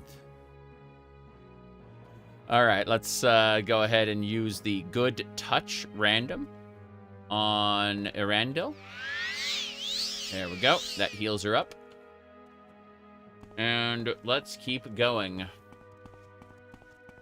So, our goal is to continue. Oh, we got Muskfly. Okay, it's in the distance. I don't think it noticed me. I'll grab these flowers while I wait. And let's keep it up. So, oh wow. Oh crap. That's a little confusing. Can I get some silver arrows? Yes. I need to repair my stuff. It's all damaged. The fact that I'm doing that little damage against a cliff racer tells me that everything is not well, and we must wait to recover our stamina. So our stamina is now maxed. We may repair. Yep, the bow is at 50% durability. That explains everything. And that is how we repair things. Or why we repair Firewatch 2. That's our current section here. Interesting. Looks like we got disconnected and then reconnected. That was not what I expected, but hey. I'm gonna have to go AFK for a couple minutes in about 10 minutes, but that's in about 10 minutes. We are still ready to go right now. Looking at that tree up there. Is that... I keep seeing Cliff Racer shadows swooping around, and I'm like, real-time shadows is a thing Morrowind didn't have. And when you have it here and you see a Cliff Racer in the distance, you kind of question things. I would like to kill that fire Atronach, although I am concerned, so I'm going to quick save. Oh, we got a beetle. Yeah, and a muskfly. Good thing I'm able to one-shot these things, or this might be annoying.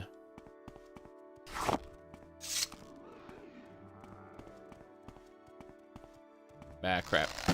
Here we go. My goodness. Thanks for subscribing. Wow, 6 months in advance. That's incredible. Thank you. All right. Remember me talking about RPGs in your teenage years inspired you to be an animator for games? Thanks for that. I like...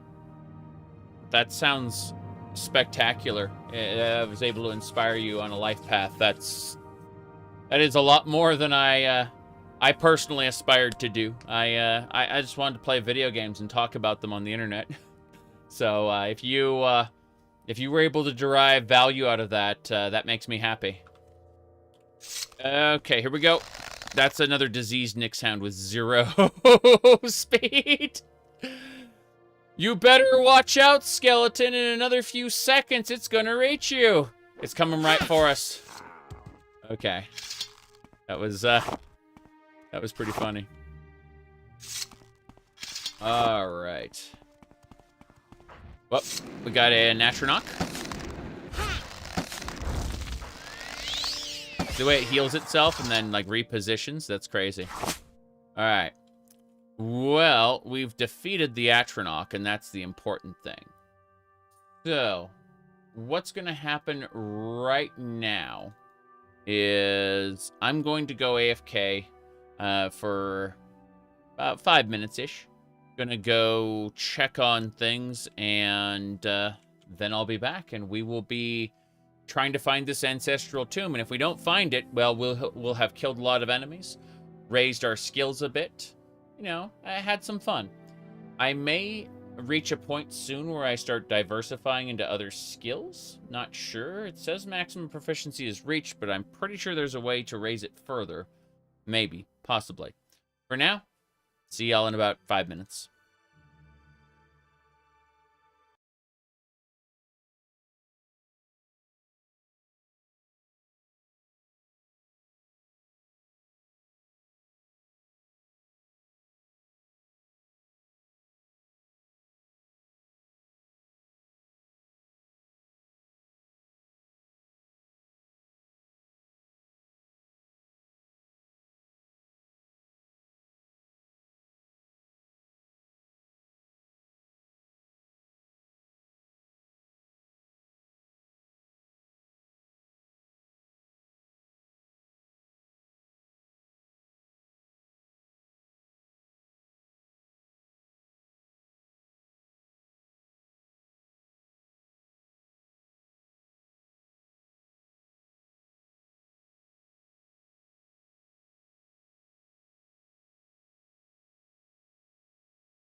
All right, I'm back-ish. Let me settle down for a second.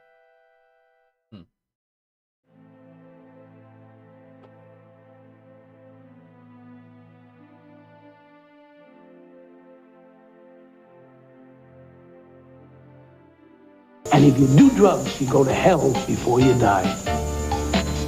Please. Thanks, Mario. I appreciate that. What have we got? Anyway. Everything looks good. Yeah, we had just slain the Atronach. Right here. And in slaying that Atronach, you know, of course, we go back to this, and we are at the 2002 stage of Atronach right now, as you can see. But, yeah. Terrifying as it is. Let's get going. I think this might be the tomb. Is this it? Let's find out. This is the correct tomb. Okay, we've found our destination. We are going to kind of explore the area around the tomb before we go delving into it. Kind of canvas the surroundings, so to speak. But yeah. That should do it. Anything else I need to look at? Because lots of nonsense going on. Right.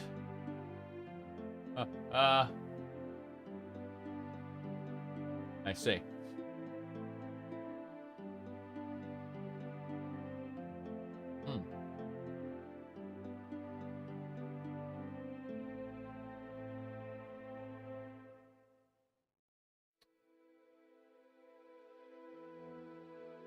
What,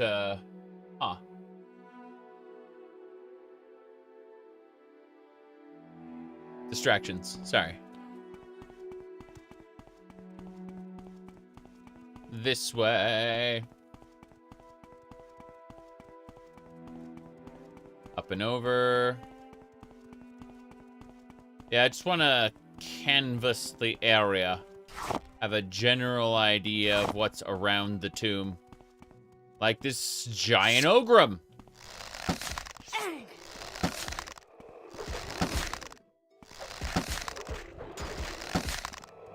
The ogrum is slain. That beetle was nothing by comparison. Diseased and horned. I see. We're not disposing of any corpses because... Ooh, ogrum flesh. What's that worth? Hold on. Ogrum flesh is restore health and fortify strength. That could be kind of frightening, actually. So we need to use good touch to restore our companion's health. The Ogrum's free trial on Nern has been revoked. Yeah. Back to oblivion with you. Unfortunately, when you do kill a Daedra, it just kind of reforms in oblivion. Which can make for some very interesting stories. Let's, kill these scamps and other monsters. That is... Yeah, that might be a problem. That might be a serious problem, actually. My skeleton ran away, which is what it should have done. The Randall doesn't have the runaway AI package, unfortunately. No, I am the one who died. What a shame.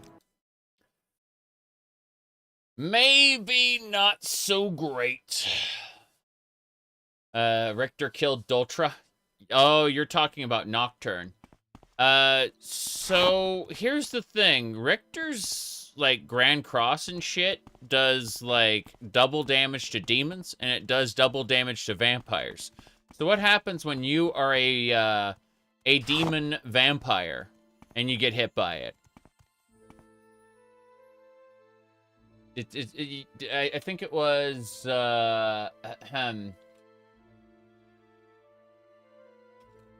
I think it was...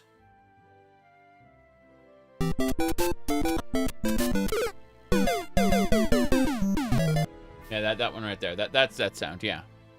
That was the sound I was thinking of. The Mario death sound. Yeah, yeah. Okay, everybody, wait here. Yeah, just wait here. Oh dear, what happened? You're half dead. I am, in fact, half dead, but I can recover my health really quick. That is not a problem.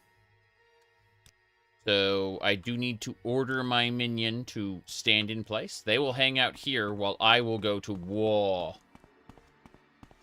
So what I'm going to do is I'm going to tap one of these monsters and hide behind the rock. And they will have to come over here to meet me. And when they do, that's easy.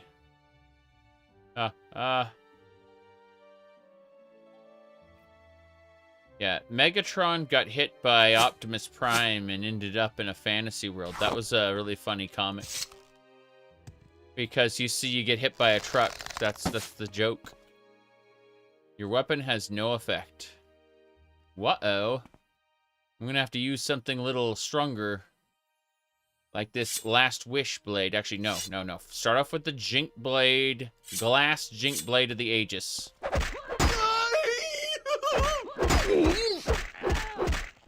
Okay, so maybe it didn't invoke its magic at all, but I was able to cut the monster to pieces. To shreds, you say? Alright, there are a lot of Daedra hanging out with those Guars for some reason. I mean, the Guars are animals, they don't know any better, but still. If I do that, my goal is to hit the Guar, and then it'll come over and say hi. And when we do, we've got a power called Suck 3. And that will allow us to drain the Guar's health and transfer it to us. There it is.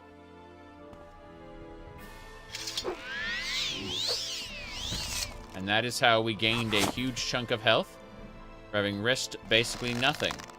Gonna do the same thing over here. Maybe a little further away.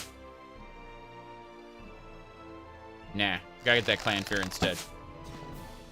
Okay, that Clan Fear is at half health, but we'll still be able to absorb more than its max health in draining. Gonna dispose of that. Here we go. If it works. Stupid. It might not work.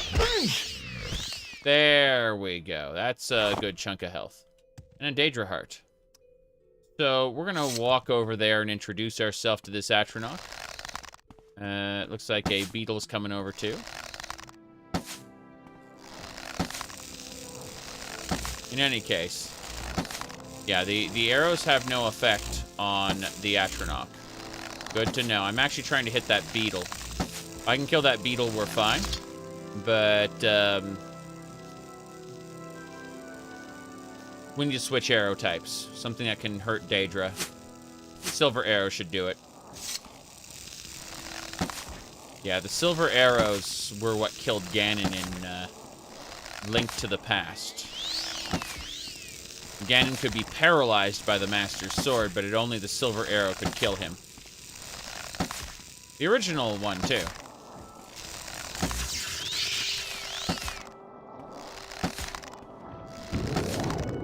Good. We took care of him. Now that we did that, there's going to be monsters around this corner. We have to be careful. I can hear them. Looks like a winged Twilight. We're going to try pissing off the Guar first. We're going to drain this Guar's health. Let's go with a fatigue. Yeah, this fatigue spell. I can absorb fatigue as well. Come on, let's try energy leech, see what happens. Hey, stop it. There we go. That's nice. Now we'll use the drain spell to get our life back. Oh, it looks like we're out of magic. We can't do any more of that. What a shame. Well, I know only one thing to do then. It's I guess the lowest rank will work. That's better. Yep. No chance to cast because we don't have any more magicka. Oh, 100% chance of working. There we go. Hell yeah. It's one of those parasist creatures. Would have liked to rest between fights, but I guess that's not an option. Oops. Here we go. Unfortunately, they do a good chunk of damage. But, all in all, we definitely managed to win. So, from here, we're going to... you cannot rest. There are enemies nearby. What a shame. Let's go ahead and equip that glass helmet really quick, but also repair our stuff again after we... Oh, we are fully rested. Good. I thought we were going to have to deal with things in a different way. Repair everything. Next, we are going to rest an hour, get our magicka up to full, and then we are going to hunt. Hunt more monsters. There should be a winged twilight over here, and we can drain her health. This should be fine.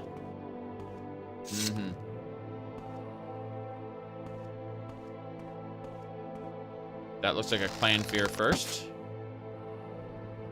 I like how my arrow can go over its head. There we go. That's our rock chisel clan fear. We can drain more health than it has total. Whoops. There we go. We are full, but we are also at its mercy. It paralyzed us. The paralysis is done.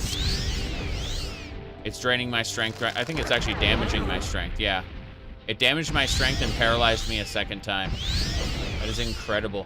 My strength is down to 10. So what we're going to do is we're going to use we're going to cast the Undo Bonewalker spell, and that we're going to deal with this. That hunger is healing itself rapidly. This is terrifying. The Undo Bonewalker spell couldn't even work against this. That's madness.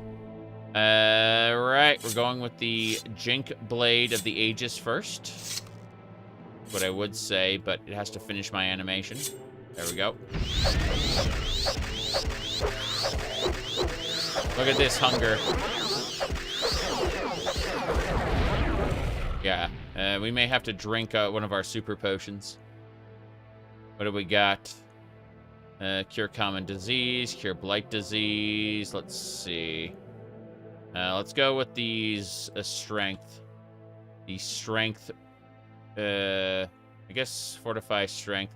I have something that can just surpass it. This is called the bonkiness. It should be called the bonkiness potion. First of all, restore health. We have a max encumbrance. All right. Not the fortify magicka potion. I'm looking for bonk. Okay, this is the bonkiness potion. This will give us 1,000 strength. As soon as we get out of paralysis, we should be able to destroy it. As you can see, we destroyed it with the bonkiness potion. That took us a week to make. But it was worth it, as you can see. We yet live. We ended up with 500 health.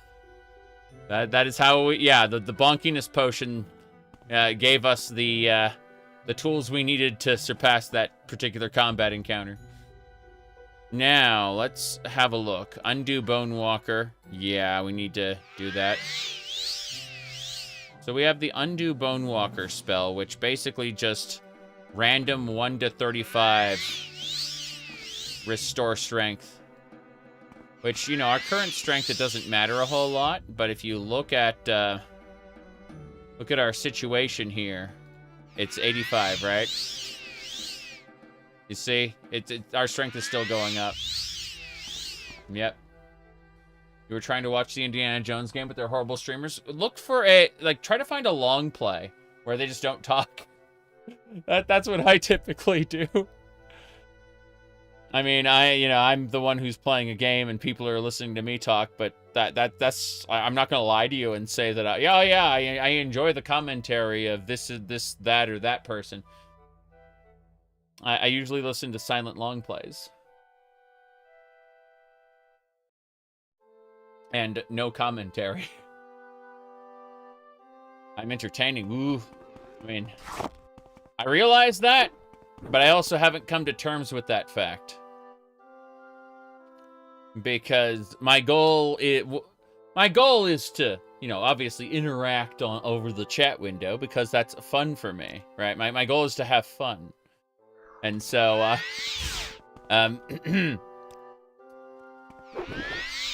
the being of any value beyond that is always surprising.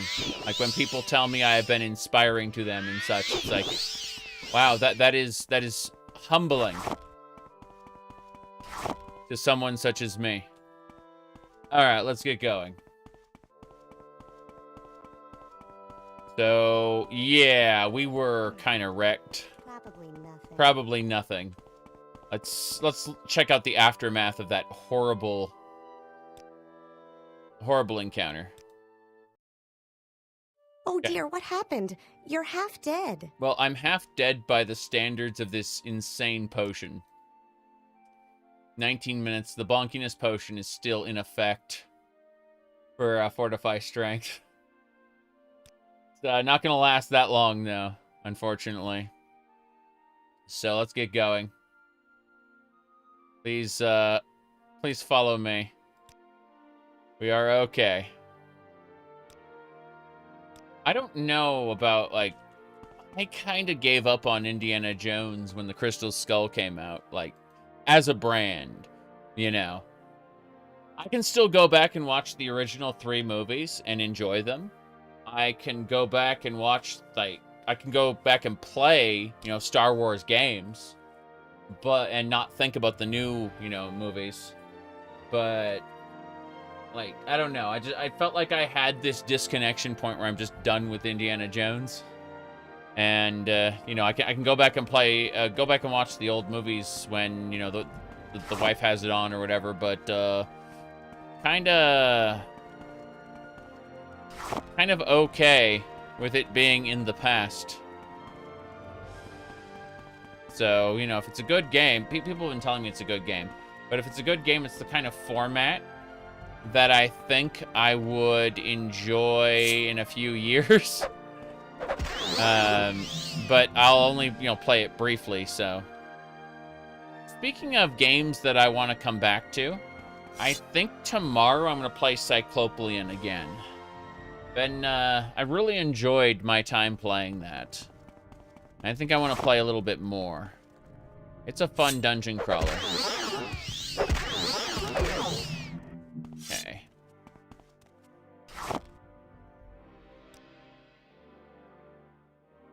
Let's do this.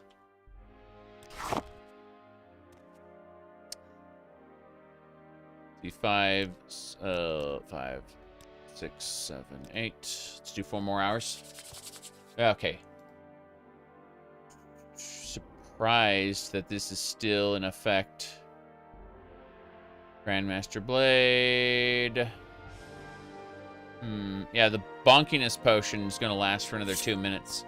Just enough time to take these guys out.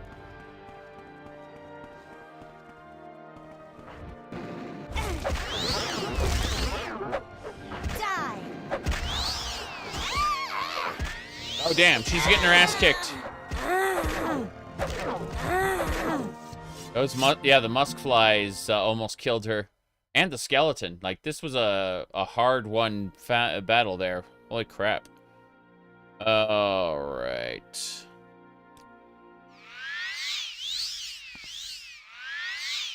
Think we got it?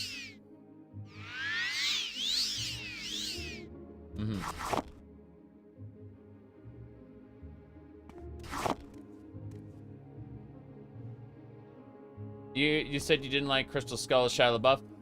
You know, I think Shia LaBeouf's biggest contribution to culture was seeing his absolute meltdown and 4chan kind of targeting his house using their absolute insane determination to figure out where that flag was. I personally, you know, I think you should respect people's private property, you know, maybe not steal flags from their place. but he made himself such a public spectacle about it that I thought it was absolute. No, it was as most internet comedies go. It went the only direction it could.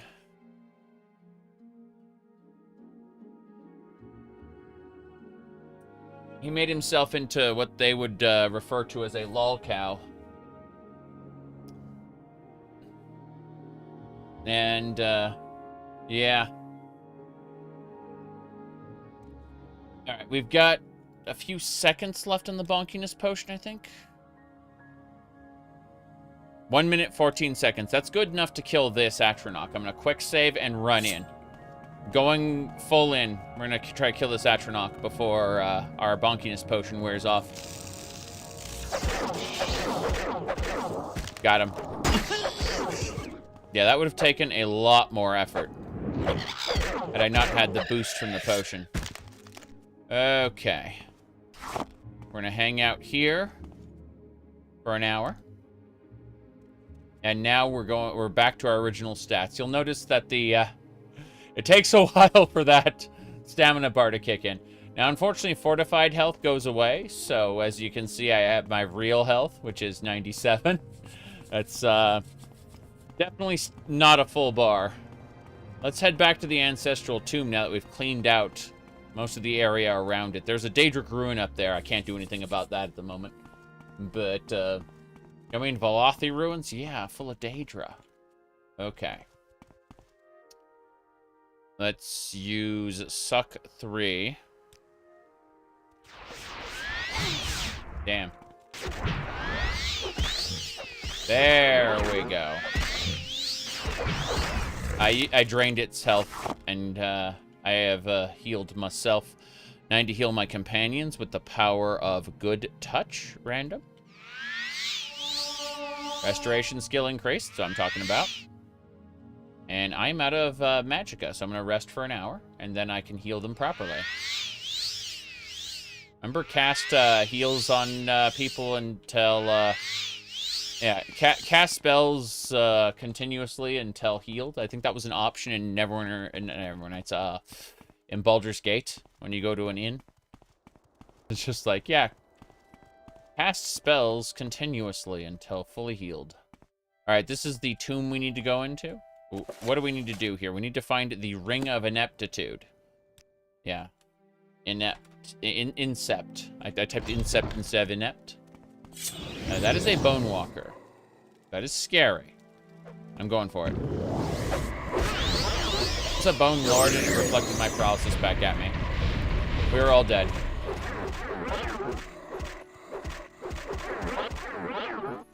Yeah, my own paralysis lasts 20 seconds, so when it gets reflected, it's pretty awful. Did I turn off the basic needs?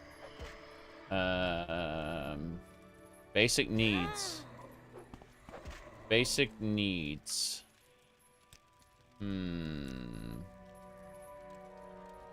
No. We don't have basic needs, apparently. I tried it, but it just didn't work out. So. Oh, my strength is heavily nerfed. That explains everything. Alright, so that was cool and all.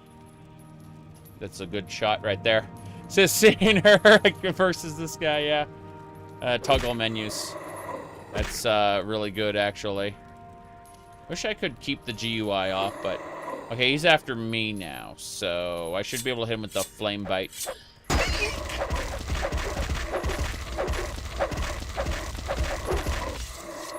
He is dead. Victory is mine. What else we got going on here? All right. Let me check some stuff here. Be right back. I need to check on something.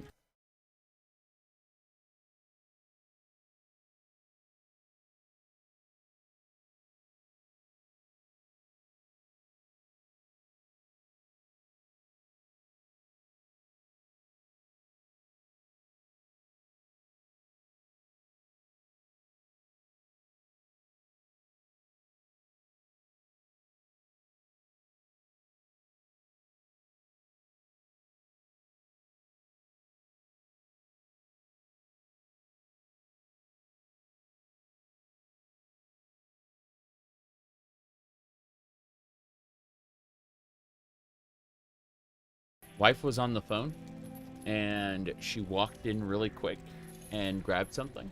But she was talking while she grabbed it. And I would have known had I not had my headphones on, but I only heard muffled speech and not what she was actually saying. So I was like, what you just, where'd you dive in and say something, you know? Nah, she just grabbed something from the room. That's all. We're getting out of here. We're gonna heal up and rest up before we go any deeper, because this tomb is scary. Already Bone Lord's showing up. So from here, good touch. Good touch. Most dungeon crawling I should do alone. But I want to make sure everyone's nice and healed before I go any deeper. Of course, that happens. There we go. With this setup, I'm going to tell both companions to stay in place. That's right. Same deal. Command, wait here. Are you all right? You look wounded. I'm okay. But I do need to get ready for combat. I'm the green hedgehog, you see. The fan fiction one. Alright, let's see. Yeah. Inept. Which, you know, is a thing. Okay, what we're going to do here in particular is we're going to use... Sonic's brother in Sonic Underground is green. You're right. I sometimes forget about that game. It's, not game, sorry. Television show. Let me pull it up. That's all well and good, but that's not the real intro. That was fake. There we go. Triplets born, the throne awaits. A seer warns of a deadly fate. Give up your children, separate. No thanks. That was definitely one of the shows ever made. I found it. I found the child. I found the green-haired hedgehog. Knows they do. Is it time? If she only knew, will the prophecy come true? There you go. Give your children to Eggman. Yeah, exactly. God, that was a terrible show. You have to understand that the show before it, like the Saturday morning Sonic, I actually liked a lot. That was the one that introduced Anton, Princess Sally, and a bunch of other shit, but Robotnik was voiced by Jim Cummings, and oh boy, did he play the character well.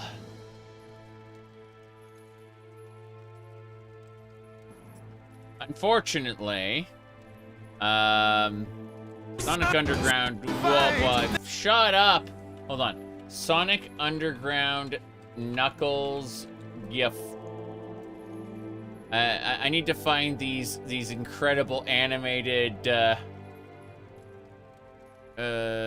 we go. Okay, I found someone's Tumblr blog in order to show you accurately how the animation the animation of this show worked. Yeah, this is animation, okay? This is in fact hold on. Let me see here. How the hell do you do animation like this? No, it gets worse. It gets so much worse. It was on television. That's what I'm trying to say. But no, there's a scene where he destroys enemy robots, and he does it with the weirdest perspective possible. I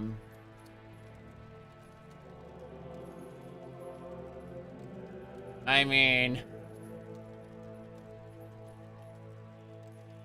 ah, jeez.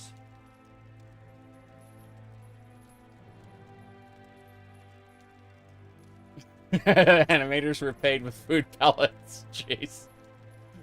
No, I was trying to find the scene in which Knuckles, there's two airships and Knuckles just kind of goes bonk. Like, he just kind of, like, with his fists, just breaks both of them from a bush on the ground. And it's the weirdest looking thing I'd ever seen up to that point.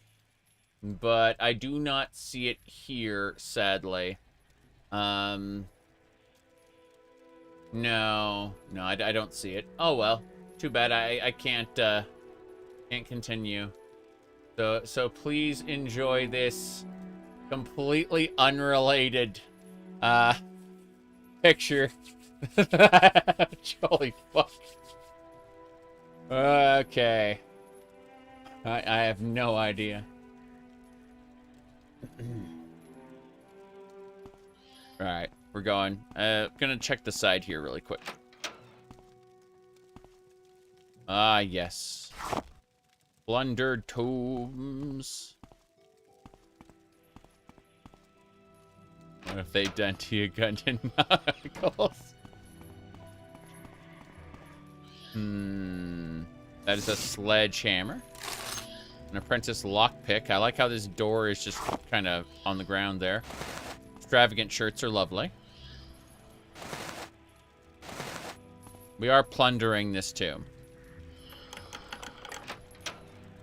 Whoever had a lockpick there wasn't able to do anything with it. Silver sphere.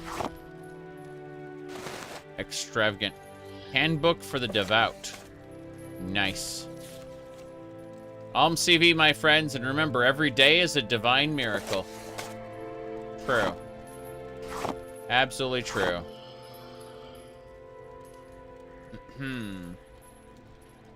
TR purple robe, you say? This is not the robe I was looking for, but it is definitely a robe that was ever made. Okay. Let's get our dire flame blade back, ready to go. Thought maybe those were, well, ectoplasm. I'll take that. I need the drain health spell.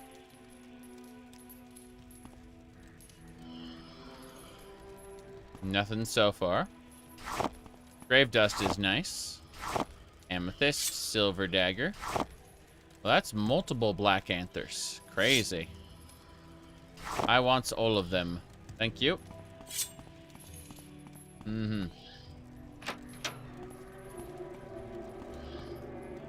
Place is getting extra scary. There's the Ring of Ineptitude. It was in that bowl. Along with a garnet. 2 garnets. Man, whenever I see a garnet, I think, didn't I have to level that in order to get Bahamut? And the answer is yes. Okay.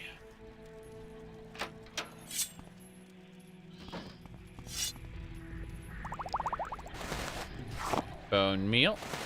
Another extravagant shirt. These are all extravagant items. They're worth it. They're worth taking. What's this? Money. Let's look for more holes in the wall. Oh boy. Everyone loves holes in the wall. Nah, nothing. There's another one. We missed out on some sort of bowl. Also money.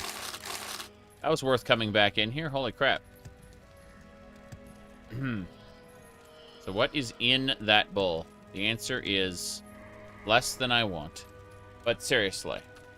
There is nothing in that bowl. It exists to vex me. Probably why there's nothing in it. What else? This is not a gigantic tomb dungeon. It's fine.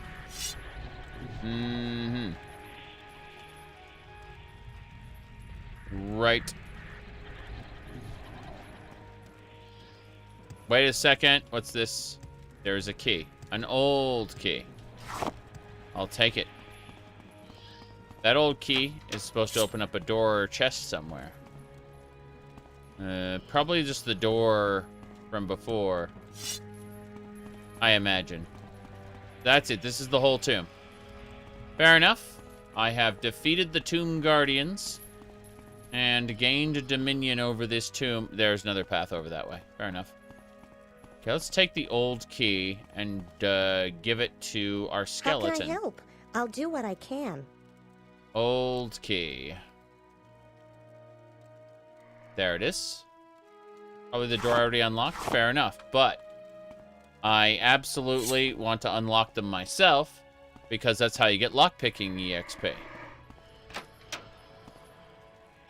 Bone Lord.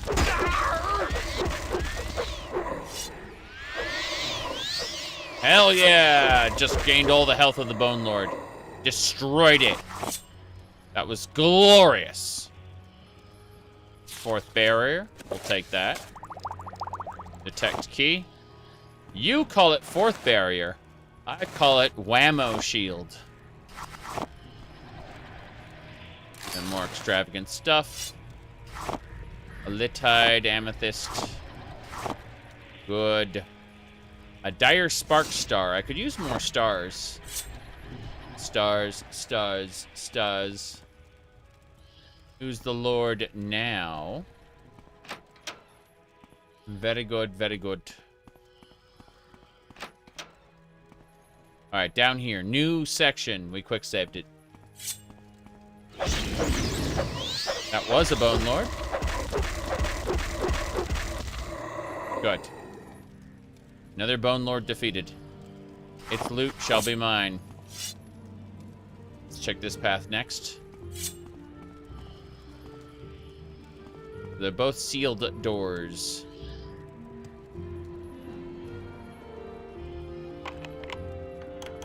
That was the 75 lock, probably. Totally worth doing. Okay, last wish. Here we go. Ancestor Ghost! It resisted the magic. Doors of the Spirit. The doors of the Spirit. The ancestors are among us. They are never farther away than the waiting door. The ancestors are not departed. The dead are not under the earth. Their spirits are in the restless wind, in the fire's voice, in the foot-smoothed step. Pay heed to these things, and you will know your absent kin. Pay reverence through gift and prayer. Acquaint the ancestors with your affairs, with your comings and goings, with your blessings and trials.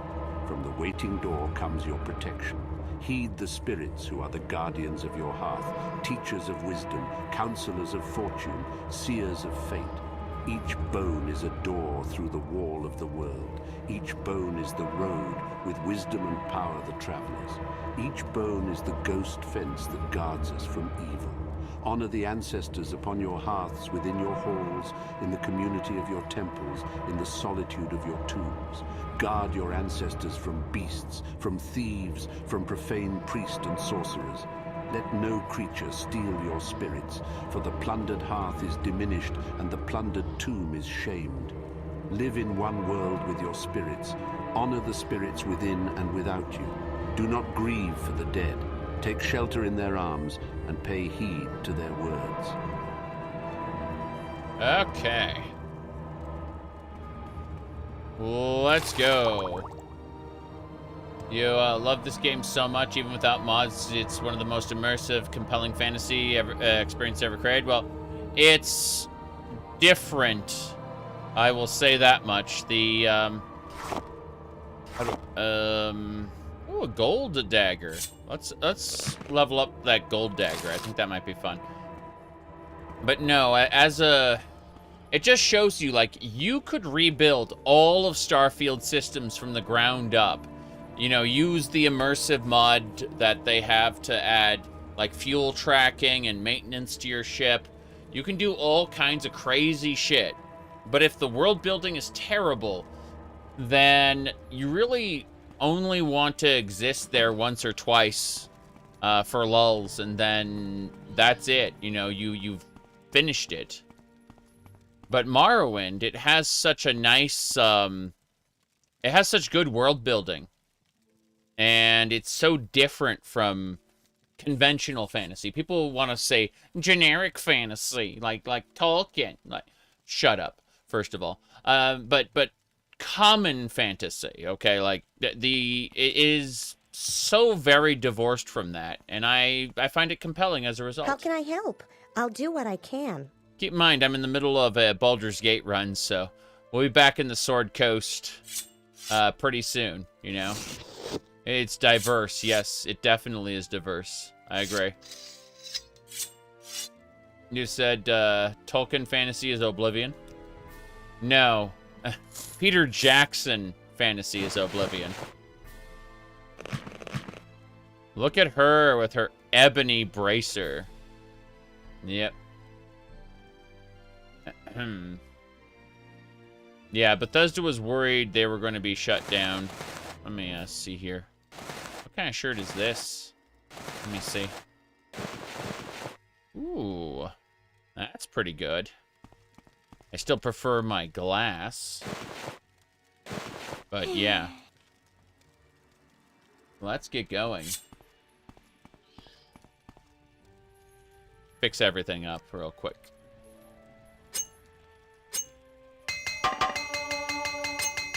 That's how your armor skill increases. What it really comes down to is they had good writers on board, specifically as game designers. I know people talk about Michael Kirkbride specifically, but he was only one piece of a puzzle.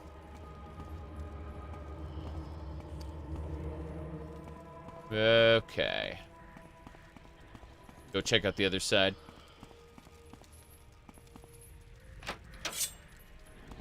Ghost.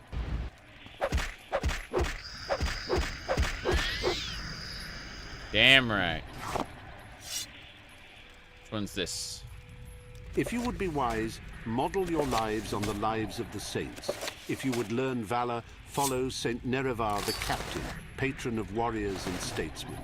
Lord Nerevar helped to unite the barbarian Dunmer tribes into a great nation, culminating in his martyrdom when leading the Dunmer to victory against the evil Dwemer and the traitorous House Dagoth in the Battle of Red Mountain. If you would learn daring, follow St. Veloth the Pilgrim, patron of outcasts and spiritual seekers. St. Veloth, prophet and mystic, led the Dunmer out of the decadent home country of the Somerset Isles and into the promised land of Morrowind. St. Veloth also taught the difference between the good and bad Daedra, and won the aid of the good Daedra for his people while teaching how to carefully negotiate with the bad Daedra. If you would learn generosity, follow St. Rilms the Barefooted, patron of pilgrims and beggars. St. Rilms gave away her shoes, then dressed and appeared as a beggar to better acquaint herself with the poor. If you would learn self-respect and respect for others, follow St. Aralor the Penitent, patron of tanners and miners. This foul criminal repented his sins and travelled a circuit of the great pilgrimages on his knees. If you would learn mercy and its fruits, follow St. Serin the Merciful, patron of brewers, bakers, distillers. This pure virgin of modest aspect could heal all diseases at the price of taking the disease upon herself. Tough-minded and fearless, she took on the burdens of others and bore those burdens to an honoured old age. If you would learn fierce justice, follow St. Felms the Bold, patron of butchers and fishmongers. This brave warlord slew the Nord invaders and drove them from our lands. He could neither read nor write, receiving inspiration directly from the lips of Almsivi. If you would learn pride of race and tribe, follow St. Roris the Martyr, patron of furnishers and caravanners. Captured by Argonians just before the Arnesian War, Roris proudly refused to renounce the tribunal faith and withstood the cruel tortures of Argonian sorcerers. Vengeance and justice for the martyred St. Roris was the rallying cry of the Arnesian War. If you would learn the rule of law and justice, follow St. Olms the Just, patron of chandlers and clerks. Founder of the Ordinators, St. Olms conceived and articulated the fundamental principles of testing, ordeal, and repentance. If you would learn benevolence, follow St. Delin the Wise, patron of potters and glassmakers. St. Delin was head of House Indoral, a skilled lawyer and author of many learned treatises on tribunal law and custom. If you would learn the love of peace, follow St. Maris the Peacemaker, patron of farmers and labourers. As a little girl, St. Maris showed healing gifts and trained as a healer. She ended a long and bloody house war, intervening on the battlefield in her white robe to heal warriors and spellcrafters without regard to faction. The troops of all houses adopted white robes as her standard and refused to shed the blood of their brethren. If you would learn reverence, follow Saint Lothis the Pious, patron of tailors and dyers, contemporary and companion of the tribunal, and the best-loved Alma ruler of the tribunal temple. He formulated the central rituals and principles of the new temple faith. Saint Lothis is the symbolic mortal bridge between the gods and the faithful and the archetypal priest. Okay. So we just went over the gods. I'd say the fishmonger sounded pretty compelling. Big bonk warrior killed those Nords. Alright, let's see what else we got going on, though. Yeah. How can I help? Obviously. I'll do what I can. Obviously, Saint Nerevar sounds pretty compelling for some reason. Now, not sure why. Not entirely sure why that Saint Nerevar sounds so compelling. Definitely wouldn't know. All right, let's just go. Come with me, skeleton. Come with me, Eldril. Yes, Eldril. Commands. Follow. Good. We're out. We are heading back to Firewatch now. We've got what we need. Saint Fargoth. Unfortunately, Fargoth was never made a true saint, but instead fell into darkness and became Fargoth-er. Thankfully, the Fargoth cycle won't follow us to this particular playthrough, but if you are interested in seeing Fargoth-er in action, you can check out my previous playthrough, where Fargoth-er was the final boss. That's not a joke. That actually happened. I have a playlist on YouTube for it. Seriously. You watched it. That's funny. Alright.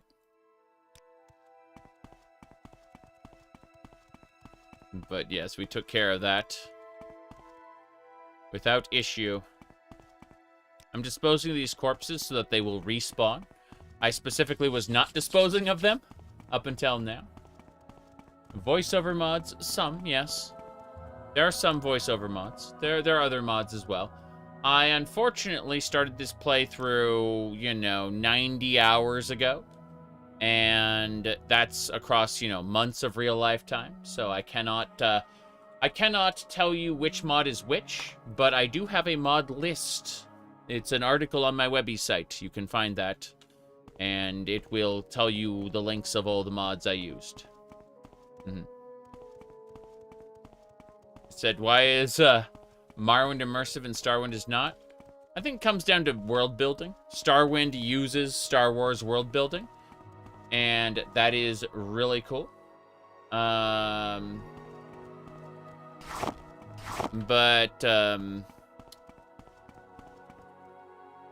It's only as immersive as Star Wars is.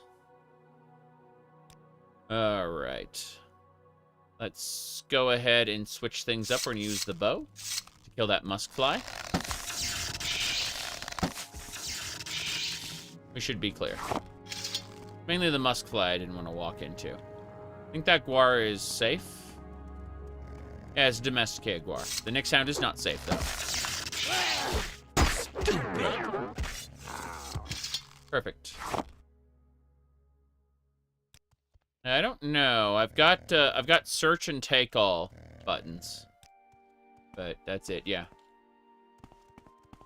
He said Starwind lore is so good it inspired Dune. LOL. Ha. Does anyone remember Big Sexy Shelob from Shadow of War? It was, let me see.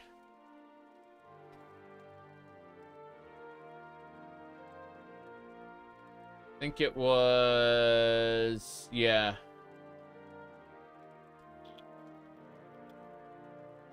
Let me find it really quick. Christopher, my son, did I ever tell you the full story of Shelob? You know, the monstrous spider, descended from the vile Ungoliant, which I used to read aloud of in our Oxford meetings of the Inklings. Well, what I didn't mention back then was that Shelob could also transform into a totally hot babe, all pale and dark and wan, like Rebecca in Ivanhoe, or what would later come to be known as the goth subculture. In fact, she looked very much like the pornographic actress Stoya, who will be born 13 years after I die. Now, Christopher, I will be entrusting you with my estate. If there is ever a video game adaptation of my work, you must make sure they get this Shelob right. Make sure she is what the Anglo-Saxons would have called a heta etche, a real sexy bitch.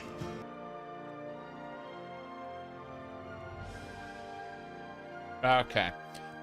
So, yes. There you go.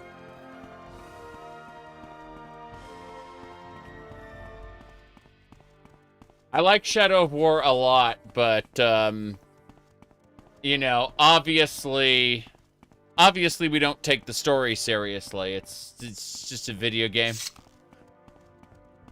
Just a video game? But video games can be art. Yes. They can be. I think that Pathologic is art in the way that it creates a truly unenjoyable experience.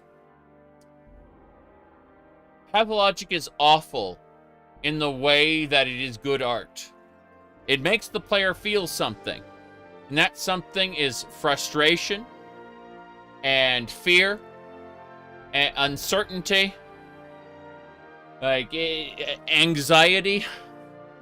It is a true piece of art, yes.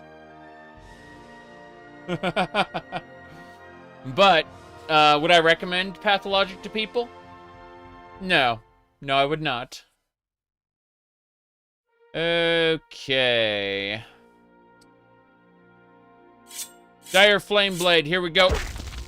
The musk fly has been killed. Okay. There's a seducer over there. I'm going to take her Daedra heart. Yes. Well, here's the thing. So, you know, people say BioShock is an immersive sim, but we know that isn't true because the company that made it still exists. Right?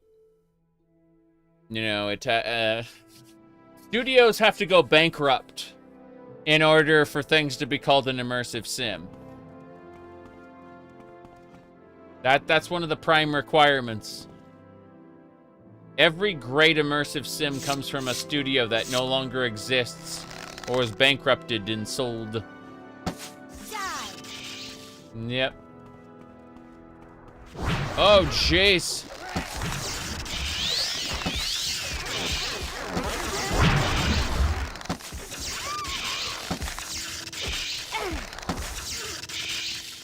We did it. My skeleton is dead. That was an unfortunate timeline. Alright. I understand how this is supposed to work. My skeletons are supposed to just kind of stay put. That's how it works. Kingdom Crumb Delivery is an immersive sim. Hungry Hungry Henry Adventure. Alright, skeleton, you stay put here. Minion orders stand in place. Ereldil can come with us because she's got freaking 215 health. She's beefy. I mean, I have 273 health, but, you know. I am the chosen warrior of legend. Also, where the hell's my helmet? There it is. Okay. Everyone who sees me thinks, "Oh, that's just a chosen warrior of legend." Oh boy, it's the Outlander who was chosen. That's the yeah. What do you got? Dark Souls, Elden Ring. Is a fighting game like Street Fighter? Dark Souls and Elden Ring are what the Japanese refer to as search action games. search action. In a similar way to Skyrim is search action. That's what you do. You search, and then there is action. Yeah. That's the genre that Japanese players call games like those. Search action.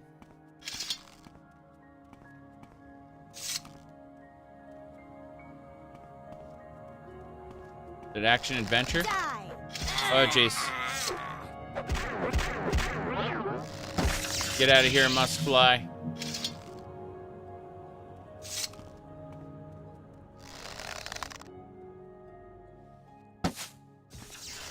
Well, JRPGs are a different genre from search action.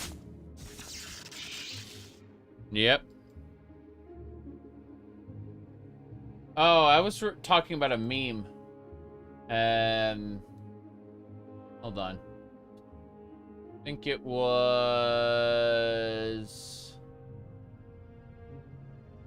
this one. Yeah. It was, Let me see here. Did you run out the Shut up! I'm talking about a meme! Thank you for saving my son, brave Outlander. Behold, the warrior of the prophecy has come! He thinks every Outlander we meet is the mighty warrior of legend. See? Thank you for saving that one right there, yes. We perform actions and are therefore the warrior of legend.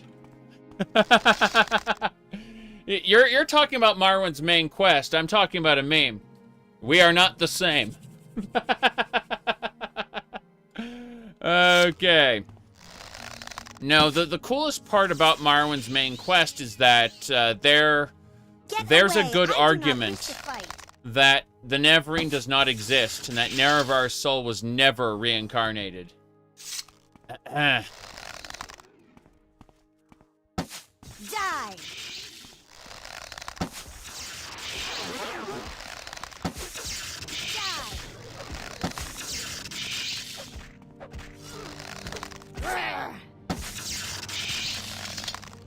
Okay.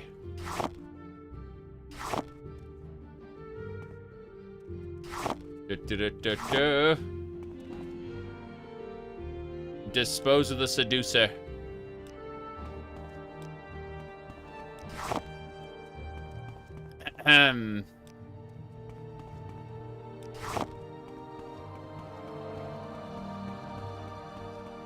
Let's go. I really don't like the fact that Elder Scrolls Online added dialogue to Azura going, "That murderer," right? About Vivek, because I feel like she more or less confirmed the foul murder, and I wanted the foul murder to remain ambiguous. Demystification is like a serious problem with certain aspects of the Elder Scrolls.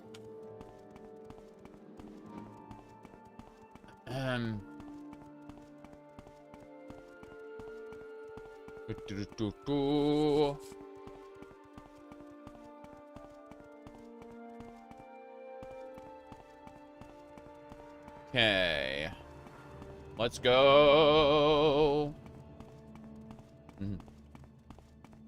I like the way they discuss how Shamat, Dagoth was a dead man who, in death, he dreamed that he yet lived.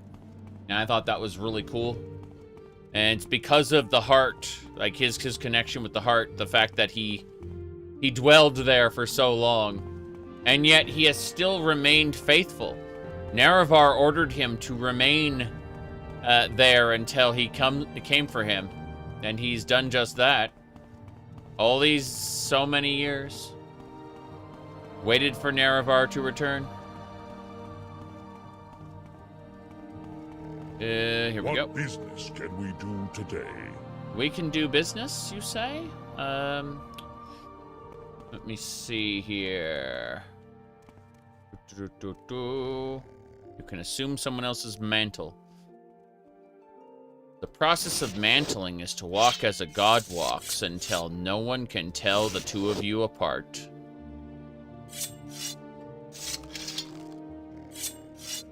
Hello there. Let us barter. Get rid of the skooma? Okay. Mr. Skeleton, take the skooma. What about the... Yeah. Barter. Alright, so he has 300 gold. And he buys weapons, too. Does he have any stars? He has bone mold stars. Now, those look good.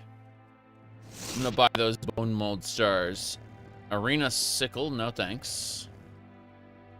Harpoons. Whoa, whalers on the moon. Alright. That's not what you were talking about. I know it isn't. I created a tangent because I'm not going to discuss that in any depth right now. Light touch. Light touch. Titan dagger there. Iron club there. Wait. Yeah. Okay, the cost is going away. Very good, very good. Great sword. Alright, we're getting there. We're very close now. Steel Tonto. Keeping the gold dagger. We're going to forge up more of those for funsies. Anything else we need? Yeah, so. I'm going to ask for 250 on this deal. He's not impressed. Alright, we gotta give him some gold. He'll like us more. Yeah. Sorry about that. That is suitable.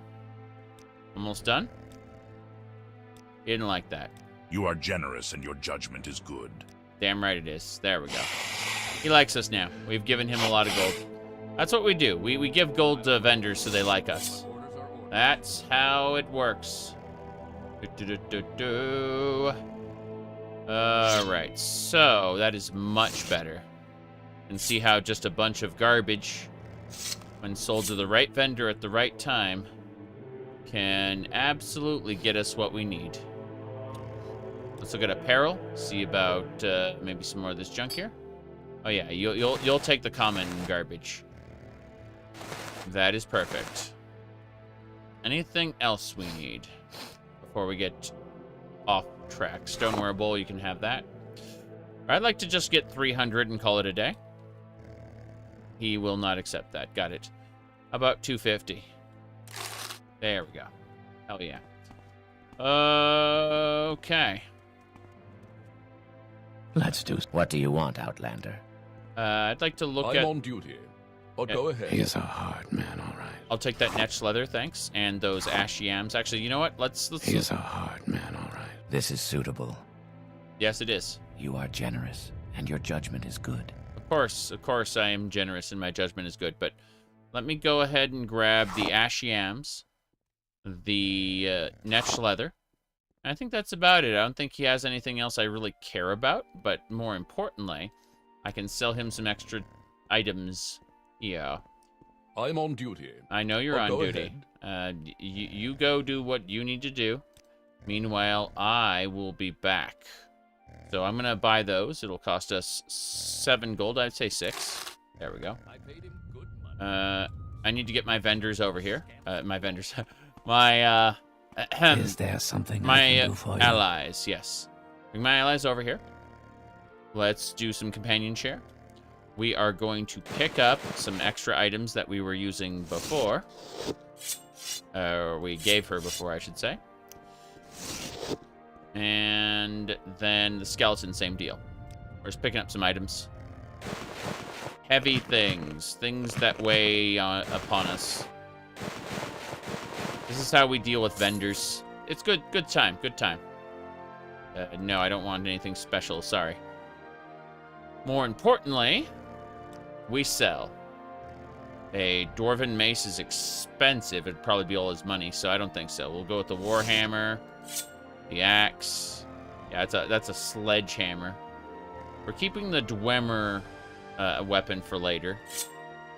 But for now, some iron and chitin junk, netch leather. Locals. Damn locals. Okay. So we're going to ask for 450 on this deal. Cool. That should do it. We may now proceed. We are back in Firewatch after all this time, and we got the Ring of Ineptitude. It would be against Imperial law to traffic in the sale of Dwemer goods. It would be, and actually is, if you go to an Imperial fort or you try to sell to a member of the Imperial Legion. With my mod loadout, they will straight up try to, they will either tell you to hand it over or it will be considered a crime if you don't. Yeah.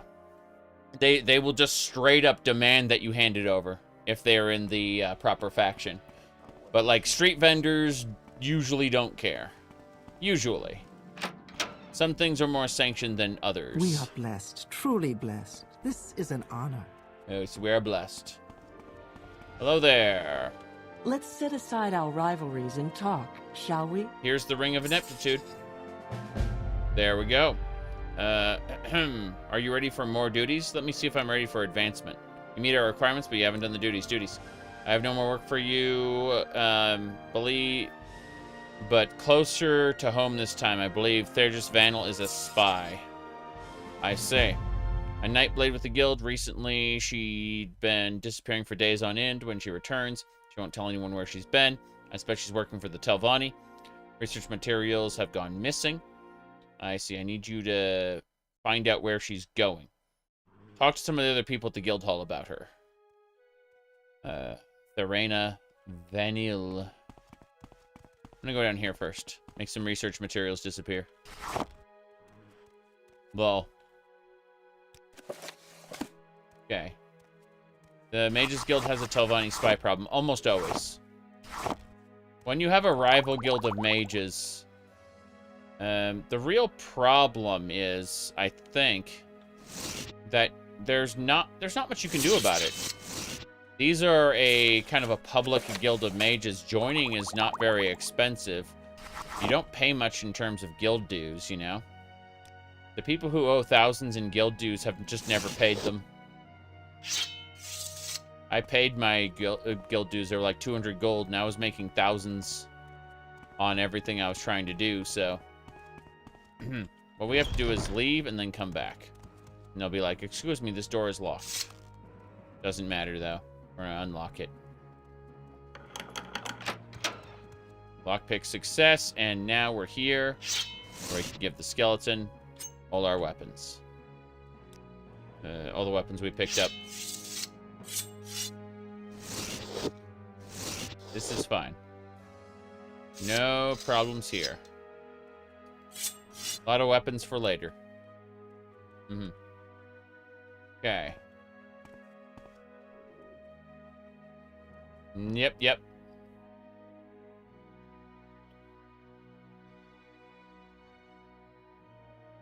Now then, you got Voices of Ardenfell to work? Awesome. I'm glad to hear it. Alright. It doesn't work for all of, all the voices in the game, but all the main quest, the entire main quest should be voiced. And then a few of the side quests as well. Definitely all the Satanine stuff that isn't modded. Anything else? Let's see here. Trying to figure out if there's anything else we need to do. I suppose it just comes down to finding out about this spy lady. We're going to go talk to different people in the guild hall. I'm curious about it. Wish I could get through that Oblivion ward there. Hello. We are blessed, truly blessed. This is an honor. Therena Vanille. I mean, you. I'm not talking to you about you. Well met. Hello there. I'd like to ask you about House Telvanni. An opportunistic mob of power-mad liars and faithless backstabbers. They hate the Mages Guild and everything we stand for. We must be more vigilant than most guild halls to keep our members safe and our interests secure. That's because we're on the Telvanni Peninsula. Makes sense that there'd be problems here. Right. What about Therena Vanel? The Night Elf, the Dark Elf. Nightblade, I don't know her very well. See, do you have any duties for me by chance? Yeah, duties. Where did I put that? None for me. But yourself? That's me. That's me. Yeah, it's fine. Hello. May you walk on warm sands. I understand, but you are a journeyman. You're a journeyman enchanter. I need your greater soul gem, thanks. These scroll cases and trays look nice for home decoration, but don't do much else. So, let's go ahead and sell you this sword. She has 1,000, so we should be able to... Yeah, I think that's good. I'm gonna ask for 1,000 now. Perfect. Money! We are accumulating wealth. Hello there. Ah, welcome, friend. Looking for potions to make you stronger, heal your hurts, or perhaps hide your presence. Ladies metal, yeah, that we got the cuttings there. The Dark Elf Nightblade, you don't know her well, fair enough. Rock Crystal, Restore Magicka. That looks nice. We'll pick one of those up along with the Salt Rice. And, of course, we need the Ash Yams. Do you have Ash Yams? You don't. Bitter Green Petals we'll end up using for something else. No Daedra Hearts on you, but we got Cork Blood. Do you have any human flesh by chance? Or a human heart? No, you don't have any human body parts. I remember a different playthrough. He definitely had human body parts. It was funny. But, I don't think there's anything else we need to worry about. So, let's just ask for a discount. Good. I mean, it's literally salt-rice, but you can call it whatever you want. That's the great thing about playing a video game. And, you know, or not having... sorry, that's the great thing about single-player games in general, is you can just choose to pronounce things as you wish. No problem there. Hello. Greetings and salutations. Yes, indeed. Background? You are a member of the Travelers League. The Travelers League is an informal association. Got it. Crazy. Well, let's see. What are your destinations? You've got Mage's Guild here in Firewatch, Hennim, and the Icebreaker Keep. Hello there. Share your thoughts. Do I drop the sweet roll, or hand it over and come back later? Drop the sweet roll, or hand it over and come back later. That's definitely a little weird. Magicka resistance. Looking at the different potions we got. Draw willpower. Do I drop the sweet roll? Shut up! Hand it over and come back later. His sweet roll conundrums are not what I care about. Okay, just double checking. That's fair enough. Ask for an extra 50 gold on the deal. There we go. It didn't occur to you that it was salt rice until a little while ago? Yes, and I understand. English is very silly. I will say that much. Hello. You seem like very good company. Do you know anything about the Nightblade? No, you do not. I'd like to open this door. That's what I'd like to do. Hey, how about this? How about this? You seem like very good company. I am very good company. I think they were teeth in them, but I'm not sure. Okay.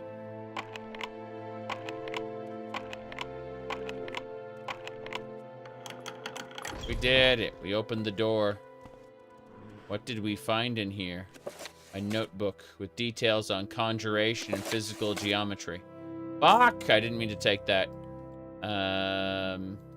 Hold on. Journal. Journal.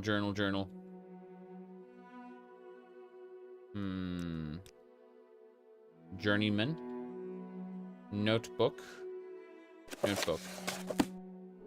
Probably already considered taken by the game. Native books. Still looking. A history of Firewatch. These are just some pretty good books here. What I actually wanted were these soul gems. Storm Atronach And Golden Saint. That is a Golden Saint soul gem. Okay, we did it. We can probably just make ourselves a restore enchantment and give it to her. Put it on a ring or something. And that way she can just restore health forever. I'd like my skeleton and her to, you know, just have restore health forever. Damn it. The skeleton is somewhere else now. Alright. Yes? Yes. So... 3 blessings, friend. What do you need? That's this. The Nightblade. She's a quiet one. Can't say I know her too well. We've teleported her to Helnham several times. She hasn't ever come back via pad, though. So we teleport her there, and then she gets back on her own some other way. So now we know about Helnham, and we're going to go ahead and report this back to the big lady. And then we'll probably head over to Helnham ourselves. A Mages Guild conjurer, I see. Welcome. Yep. We found out where she's been going? Yes, to Helnham. I can't tell her about that, I suppose. Yeah. Thank you for delivering the report. Ring of Ineptitude. Got it.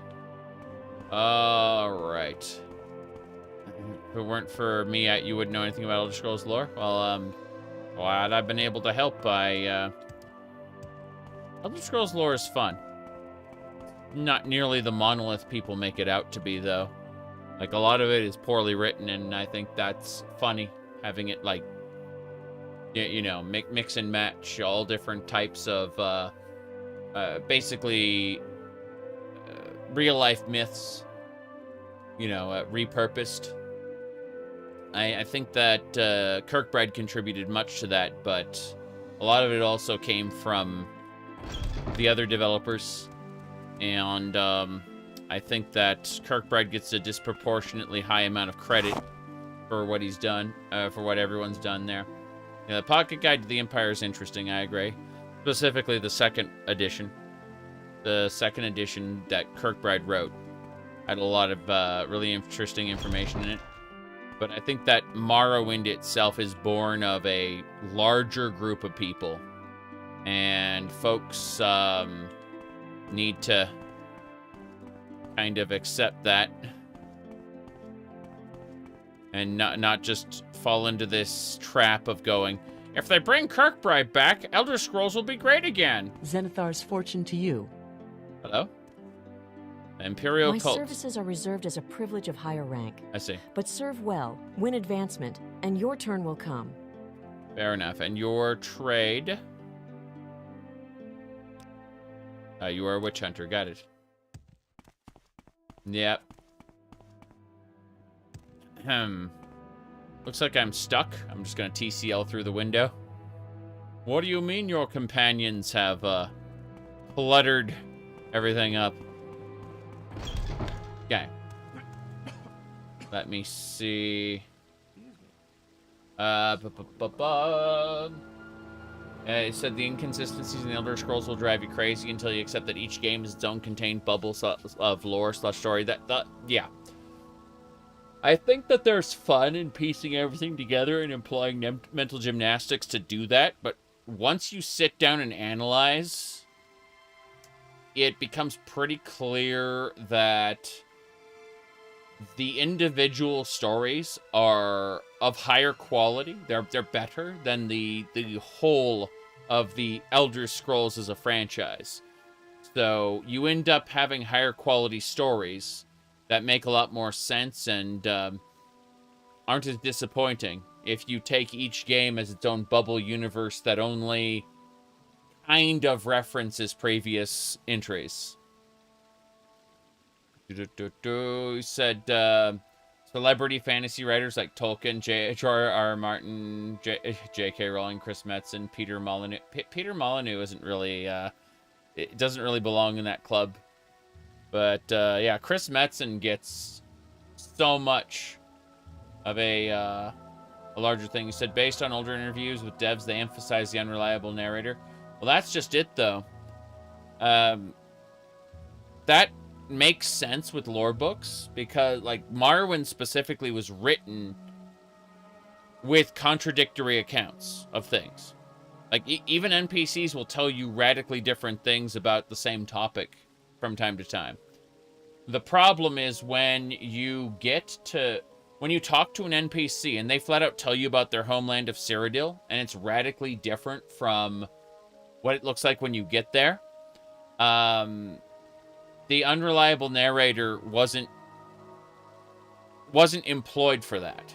That like fans of the Elder Scrolls will use the unreliable narrator as a coping mechanism for the fact that the next game's staff did not design the game as the previous game's staff explained it. That's really what it comes down to. Imagine putting Tolkien in the same tier as those people. Lol. Lol. Yeah, it's pretty funny. Said Peter Molyneux along with Todd Howard. Great salesman. No. Peter Molyneux had an issue. And that was he gets excited when he talks to, to press. And then he straight up goes and he goes back to his development staff and says, okay, we can implement this into the game, right? And his staff go, no, that's unreasonable. And he goes, oh, but I told people about my idea. And that's what happens. That's what happens with Peter Molyneux. Is he gets excited, he says things he shouldn't say before going to talk to his developers. His developers shoot the idea down, going, like, do you want the game to come out at all? Or do you want us to try to put that feature in? And, faced with the very real prospect that his game may never come out, he begrudgingly puts the idea back in the box after having talked about it with the press, who then share it with everybody else.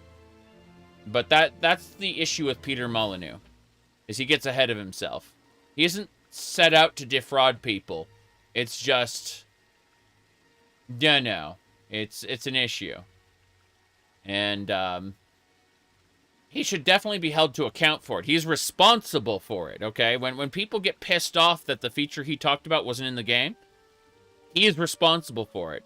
It's just that he's not doing it out of malice. And that's an important distinction, I say, as I'm trying to figure out what the hell's going on here. That's just crazy. Look at that. Whoops, there we go. Fixed it. Okay. Let's go. So, the guild guide went to Helnum, so we gotta go to Helnum.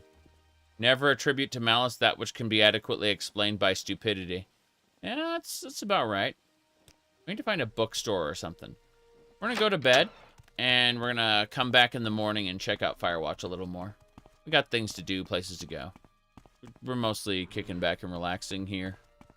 Glad we spent some time in Firewatch, though. This was a nice little trip. A lot of combat encounters in the wilderness, a nice little tomb. Fun stuff. So 8 hours here. That gets us to 5 a.m. We need to get to Helnum now. But we're not going to do that at the moment. How fair. Your friend recommended Hogwarts? I mean, as far as I understand it, Hogwarts Legacy is a pretty good video game for fans of Harry Potter. The problem is I don't care about that particular fantasy universe at all, right? It's for children, number one. Number two, it's based on a bunch of things that I actually like, so I would prefer to go back into those things, Like, go check out some Celtic mythology. Go check out some European folklore. Go check out the Forgotten Realms, Dungeons and Dragons. There's so many things that inspired Harry Potter that you can go check out and enjoy.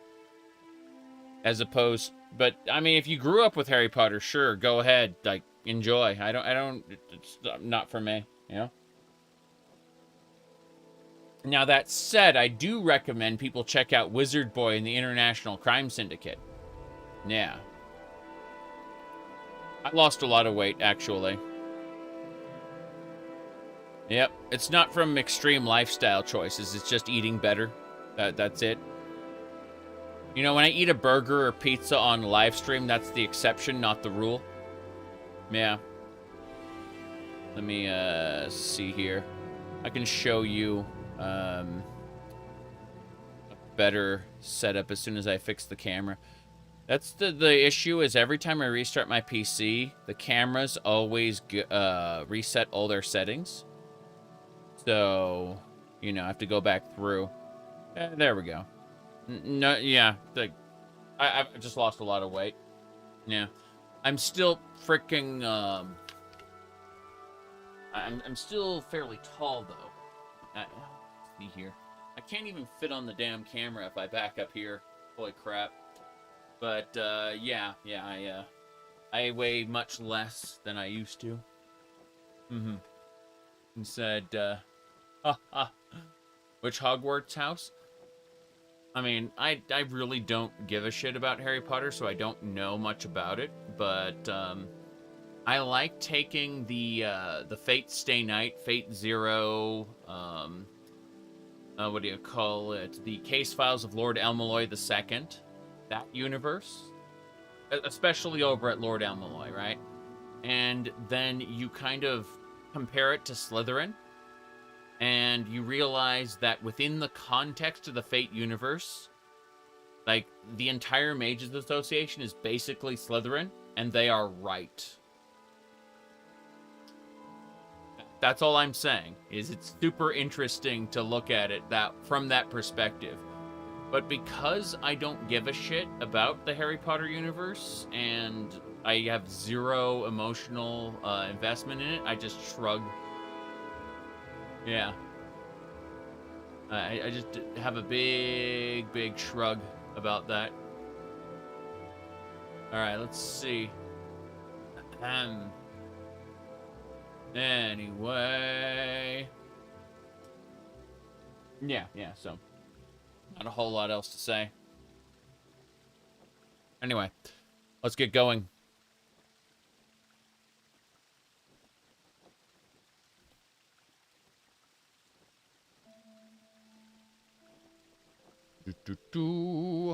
So, we are at present going to be...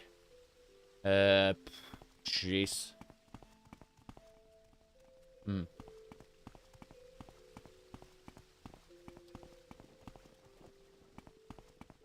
Yep. It's morning. You can understand an 8-year-old liking Harry Potter. Again, it's a weird situation because as far as Harry Potter goes, I'd already gotten into the Forgotten Realms to like an extreme degree before Harry Potter came out. So I'm like, what are these shitty wizards? Why are these wizards so shitty? You know, like these little wand wizards.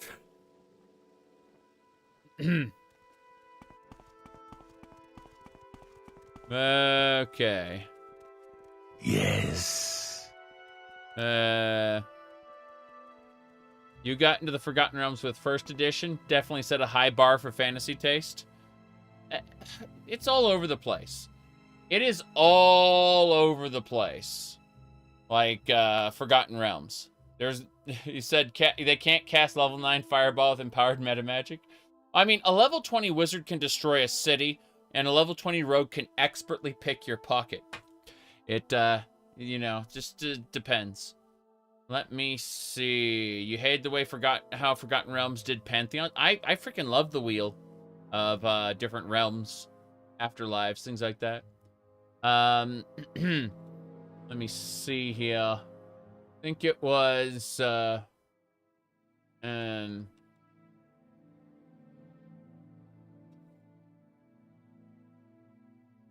me see. Do you remember the Goblet of Fire? That was a good time. That That was indeed a good time. The meme Goblet of Fire, not the real one. Yeah. The Goblet of Fire meme. Let's see.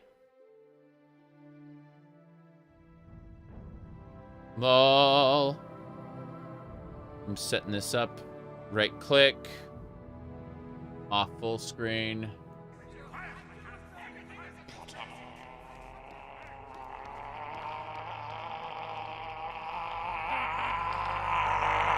Harry, did you put your mother name in the goddamn Goblet of Fire, you little piece of Let's see, it was, yeah.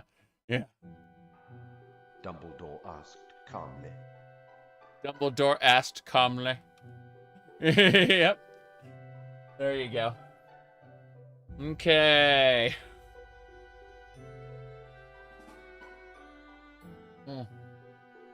Yep.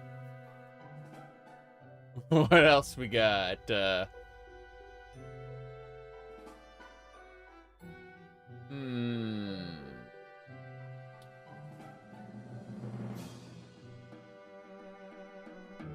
So, here's a good game.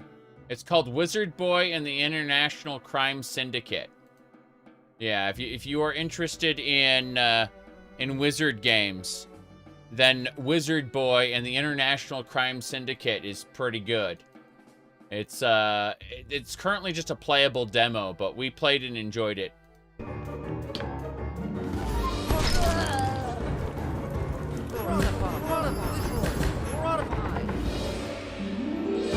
It's basically Gary's mod, but through a Harry Potter lens, and it's really good.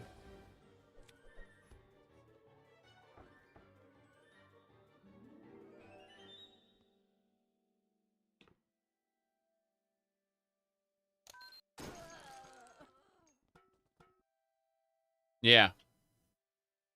Morrowind Rebirth? I use Morrowind Rebirth in most of my my playthroughs. I'm not using it in this playthrough, but yeah, Rebirth makes some quote-unquote not lore-friendly decisions, but otherwise greatly enhances the world in general. That said, I don't like a lot of the skill changes, but if you don't just install Morrowind Rebirth, but go into the zip file itself, there's an optional directory, and you can pick and choose what pieces of Rebirth you want to use instead of just using the whole package at once. So you can choose not to use, say, some of the skill or race or birth sign changes if you don't want to. Like, you can pick and choose what parts of Rebirth to use, and that's cool. Anyway, I linked in chat the Wizard Boy and the International Crime Syndicate there. What skill changes? I don't remember off the top of my head, to be honest. But you can just change it there. You said Final Fantasy VII Rebirth. I've not played that. I will not be playing any of the Final Fantasy VII remakes until they are all bundled together. I don't like the idea of buying an incomplete story. That's just me. Yep. It is a compatibility nightmare. Yes. Yes, absolutely. That is true. But no, I'm uninterested. Like, considering I have had the complete Final Fantasy VII experience, I'm uninterested in playing incomplete remakes. You know what I mean? When I can get the whole experience, I'll consider buying in. I played Kingdom Hearts 1 and 2, and I appreciated those. I really did. Damn, who are you? Why are you walking to the corner? The Tribunal Temple is at war with a rebellious faction called the Dissident Priests. True. Necromancy? Our practice of binding our dead to protect sacred and family property is our right, and protected by temple and imperial law. Cool, I guess.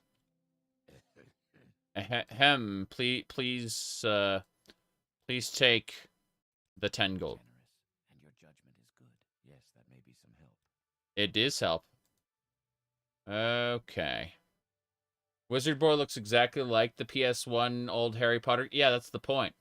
Is they took the old Harry Potter games, stripped out the Harry Potter intellectual property, and turned them into Gary's Mod plus a main story. Like, they're puzzle games where you have to kind of figure out how to complete objectives without being murdered by the school guards. And at the same time, all kinds of chaos ensues, and the place just becomes a mess as you cast spells willy-nilly. But, like, you can carry things around, you can duplicate things without without limitation, and you can conjure things.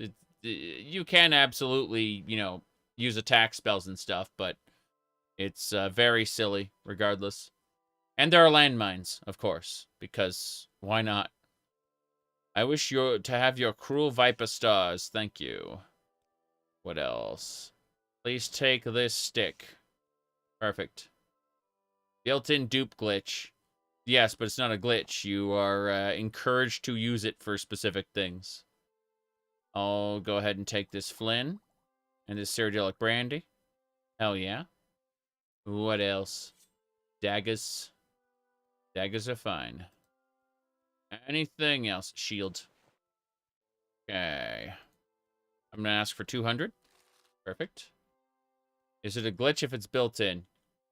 It's dupe. Anything I can do for you? No. Trying to figure out who's where, though. Let's see. Wizards destroying the economy. Terrifying. Hold on. We're going to be selling a few more things to this guy. They are a nuisance, I agree. Hey, skeleton, give me more junk. Probably nothing.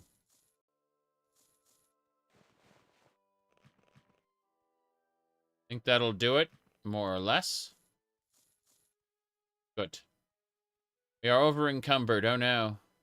I will have to deal with that immediately.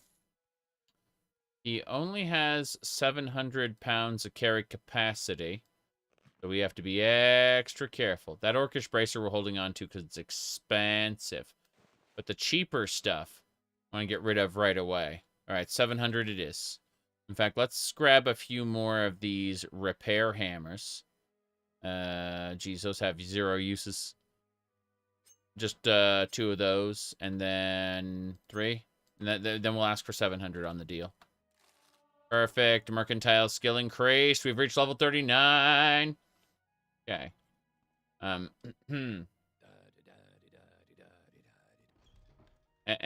Oblivion NPC dialogue in Lord of the Rings, huh? Face of the Nine. Someone modded Doom, replaced it with a glass of wine and art. Yeah. I'm going to be playing Doom tonight. So here's what's going to happen. In about a half hour, I got to leave because he's spending the evening with the wife. But after she goes to sleep, I will be back playing Doom tonight. Just like I did last time, I'm going to have the Corruption Cards randomizer with the maps of Chaos in Project Brutality's in development branch.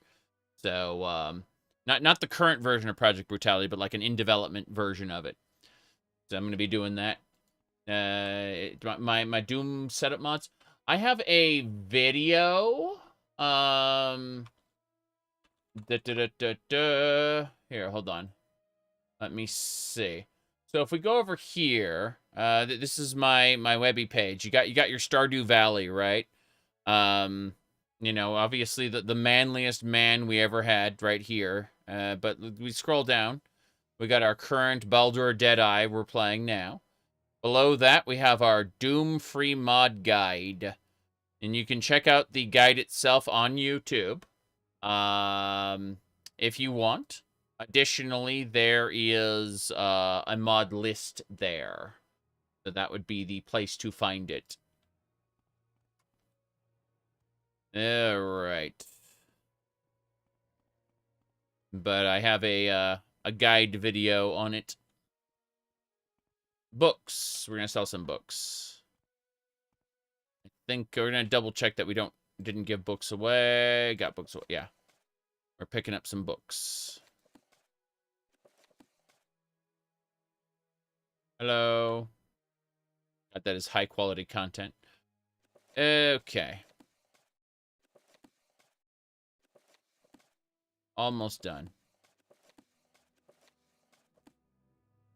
Let's go. How do you do? Mm-hmm.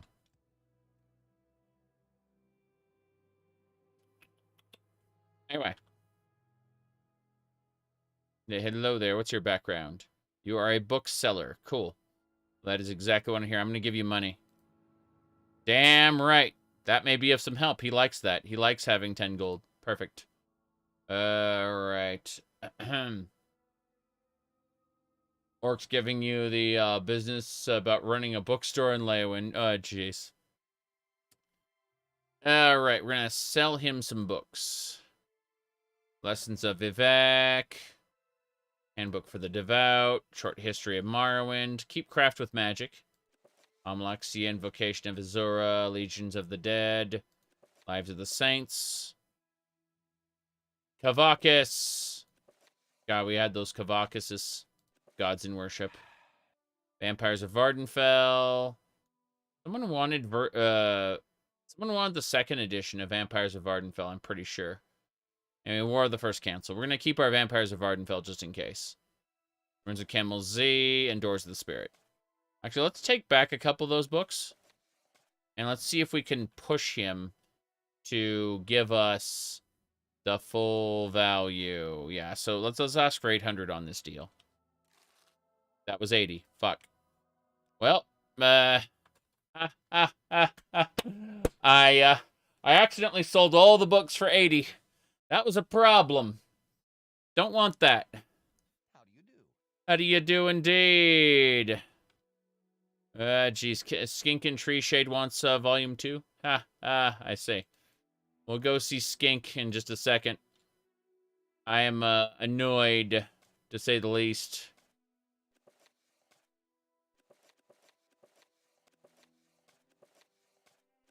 Yep. That is a problem. The concept of momentary insanity that you receive when you typo something was like a core element of one of the video games that not video games, one of the text-based MMOs I used to play, a MUD. And if you typoed something and another player, another player witnessed your absolute madness, you were like, it was a gift / curse from the god of madness, basically. Anyway.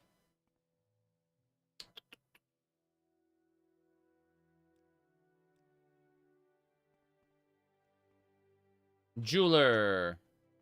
Jewelry. Well, what have we here? Interesting. Okay.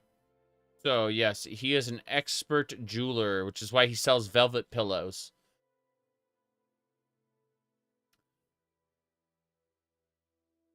Those thoughts will pass. Thank you. All kinds of gemstones, sapphires.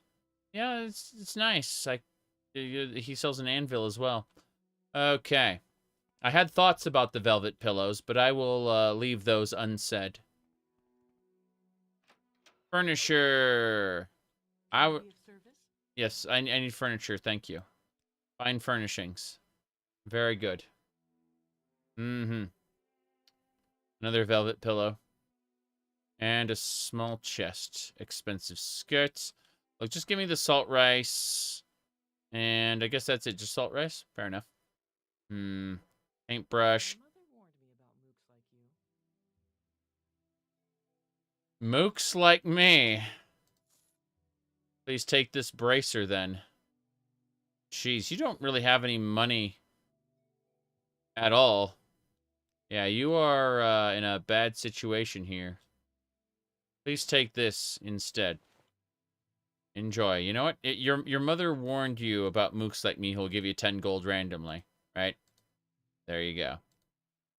That's better. Now with that, we will give her this pauldron along with what? What was what? What was this? And then I will buy your alchemy ingredients. Then I will ask for 80. 70. 60. Good. 60. What a shame. Let's get out of here.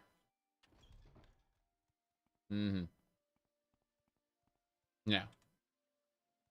Anything else we needed to worry about? I don't think so. We just need to figure out what's going on with Helnim. We also need to put some more stuff. What do we have that's weighing down heavy on us? Is it the alchemy ingredients? It's the alchemy ingredients. They're all unique. Okay. Well, we can teleport between guilds. So we're going to do that right now. We're going to use the recall spell to recall ourselves away. Back to Balmora for the moment. Now, we need to figure out... Actually, one more recall. Let's head over to Rethen Manor. Rethen Manor. This is our spot for putting alchemy ingredients down. Right in front of the alchemy tools. This will make things easier in the wholeness of time. A lot of alchemy ingredients that we buy have weight. I have a mod in place where most alchemy ingredients don't have weight, but that does not account for everything, especially mod-added stuff. We have a number of marks limited by our mysticism skill. In any case, we're keeping all the alchemy ingredients for now until we decide to destroy the economy with affordable potions again.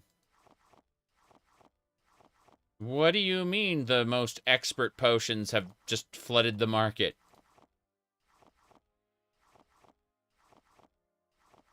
Okay. They do amazing things. Godly things. Okay, from here, let's go into the corner and put all the bottles that we don't need. So, like, bargain. Yeah.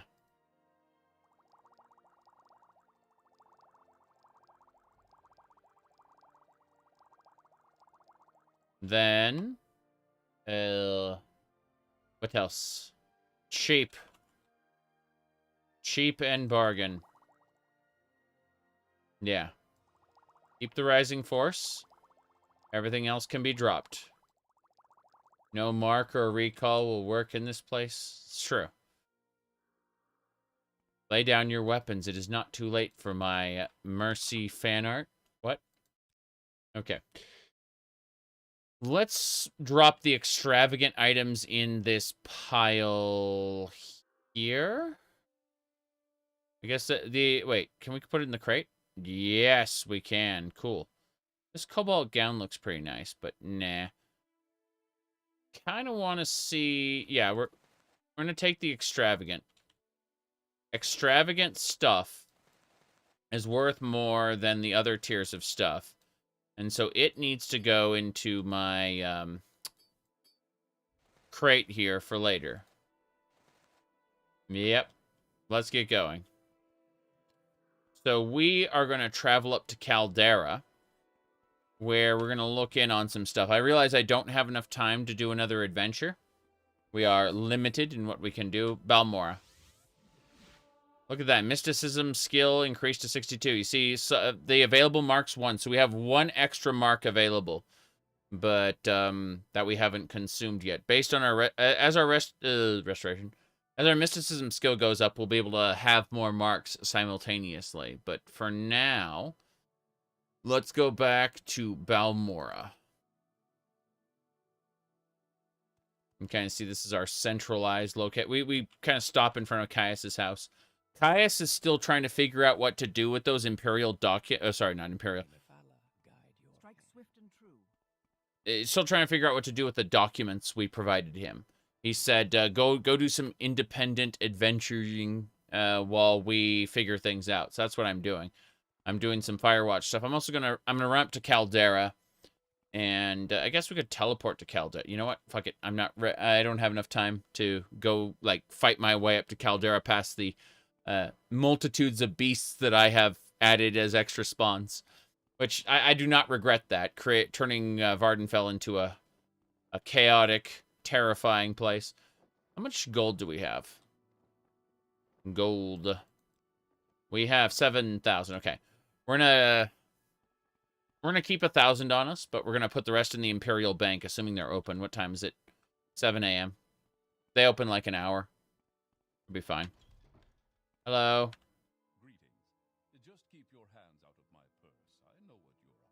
You know what I'm up to? Ha. 5,000 gold. Take it. And then another 1,000. And I will give you a bribe. Think I come cheap. This is suitable. Perhaps you think I come cheap. You are generous, and your judgment is good. Yes, that may be some help. There we go. So now I've got 1,800 gold on me. That is fine. Let's check my bank account. Account status. So we have 95,000 gold in the bank right now. We've earned a total of 59,000 gold in interest, noting that we have also paid them a total in 27,000 in service charges. So, yeah, I mean, the interest is higher than the service charge rate. That's for sure. We're membership level 3, which means we are... well, yeah, my gold apparently is 1,800. It's got to be more than that. I put in way more than that, but whatever. So, point is that they kind of like us. They consider us a valuable client for reasons. I should start putting some some money into the House Lalu Bank as well. I know there's a branch in Vivek, but that's a different matter. Gotta go to the Mages Guild and teleport to Caldera, so we can go check out the shops there. This is good.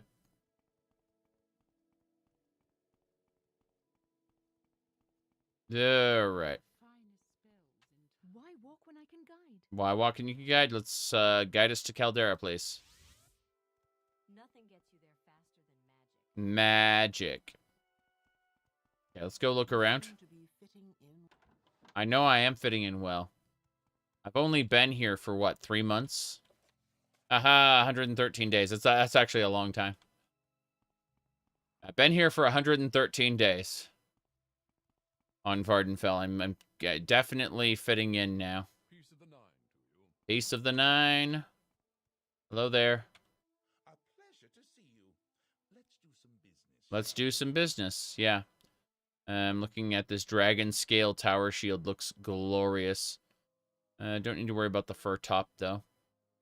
Anything else? Extravagant glass amulet. I want that. We're buying that. But we're buying it for a discount, of course. There's no reason I would ever pay full price for that. Let's see. Anything else? Suede pants. It's a pearl, yeah. Not quite right. Let's keep it up. Ever consider joining the Legion? No, definitely not joining Legion. But I'd like to check the pawnbroker. You won't find a better bargain in town. Of course I won't. There's a pallet there. Kind of crazy. Yeah, that's an expensive robe. Not extravagant, though. Common hood. There's a gauntlet there. Autumn arrows. Those look nice. I'm going to buy those. I'm buying the autumn arrows. That fur skirt looks hilarious. Give me a discount. Thank you. Just negotiate a septim off and no big deal. Trying to see if there's anywhere else I want to deal with. Trade goods here or there. Let's go have a look at, look at this glorious Dunmer. Sure, go ahead. What do you know about Dagoth-Ur? Dagoth-Ur is the evil, immortal enemy of the Tribunal Temple cult. The temple holds Dagoth-Ur and his hosts accountable for all the evils that beset the Dunmer and Morrowind. Fair enough. Dagoth-Ur dwells in fiery caverns beneath Red Mountain, served by his kin, called ash vampires, and by legions of deformed monsters. I see. Any rumors? Odral Helvi was arrested on charges of smuggling. It seems someone he hired for a delivery of smuggled ebony turned him over to the authorities. Now Helvi's cooling his heels in some lockup on the mainland, awaiting trial. That's me. I did that. My patron House Halalu told me to do it. Hello? If your question is about Caldera, I can probably help. Is there some specific place you're looking for? I just want these red ebony throwing stars. God, that's expensive. I don't have enough money to be going around throwing that much at it. I'm still going to be spending that. Right, what else we got? Old Morning Star, some mistletoe, a fork. That fork is a short blade. It's going to happen. It's going to happen. We're going to enchant that fork. What else we got? That's a tonfa. Don't need that. Steel bolts are nice, but I'd prefer silver bolts if possible. Colovian fur, newt scale, some hats. I don't care about most of this stuff. There's a horny fist gauntlet there too. Haha. Not very punny. A bastard sword. Nah, I don't need to worry about any of that. I'm gonna go ahead and guess that's it. Yeah, I'll sell you this orcish bracer. How about that? That's better. How about this steel cuirass of armor? Better too. That'll do it, I think. So I'm going to ask for 200 gold off. We'll see if he gives it. Yep, 200 gold off. So I managed to get away with cheap prices for frickin' red ebony throwing stars. We're going to have to use an anvil on those, probably. Let me see. Let me see. So we take the red ebony throwing stars.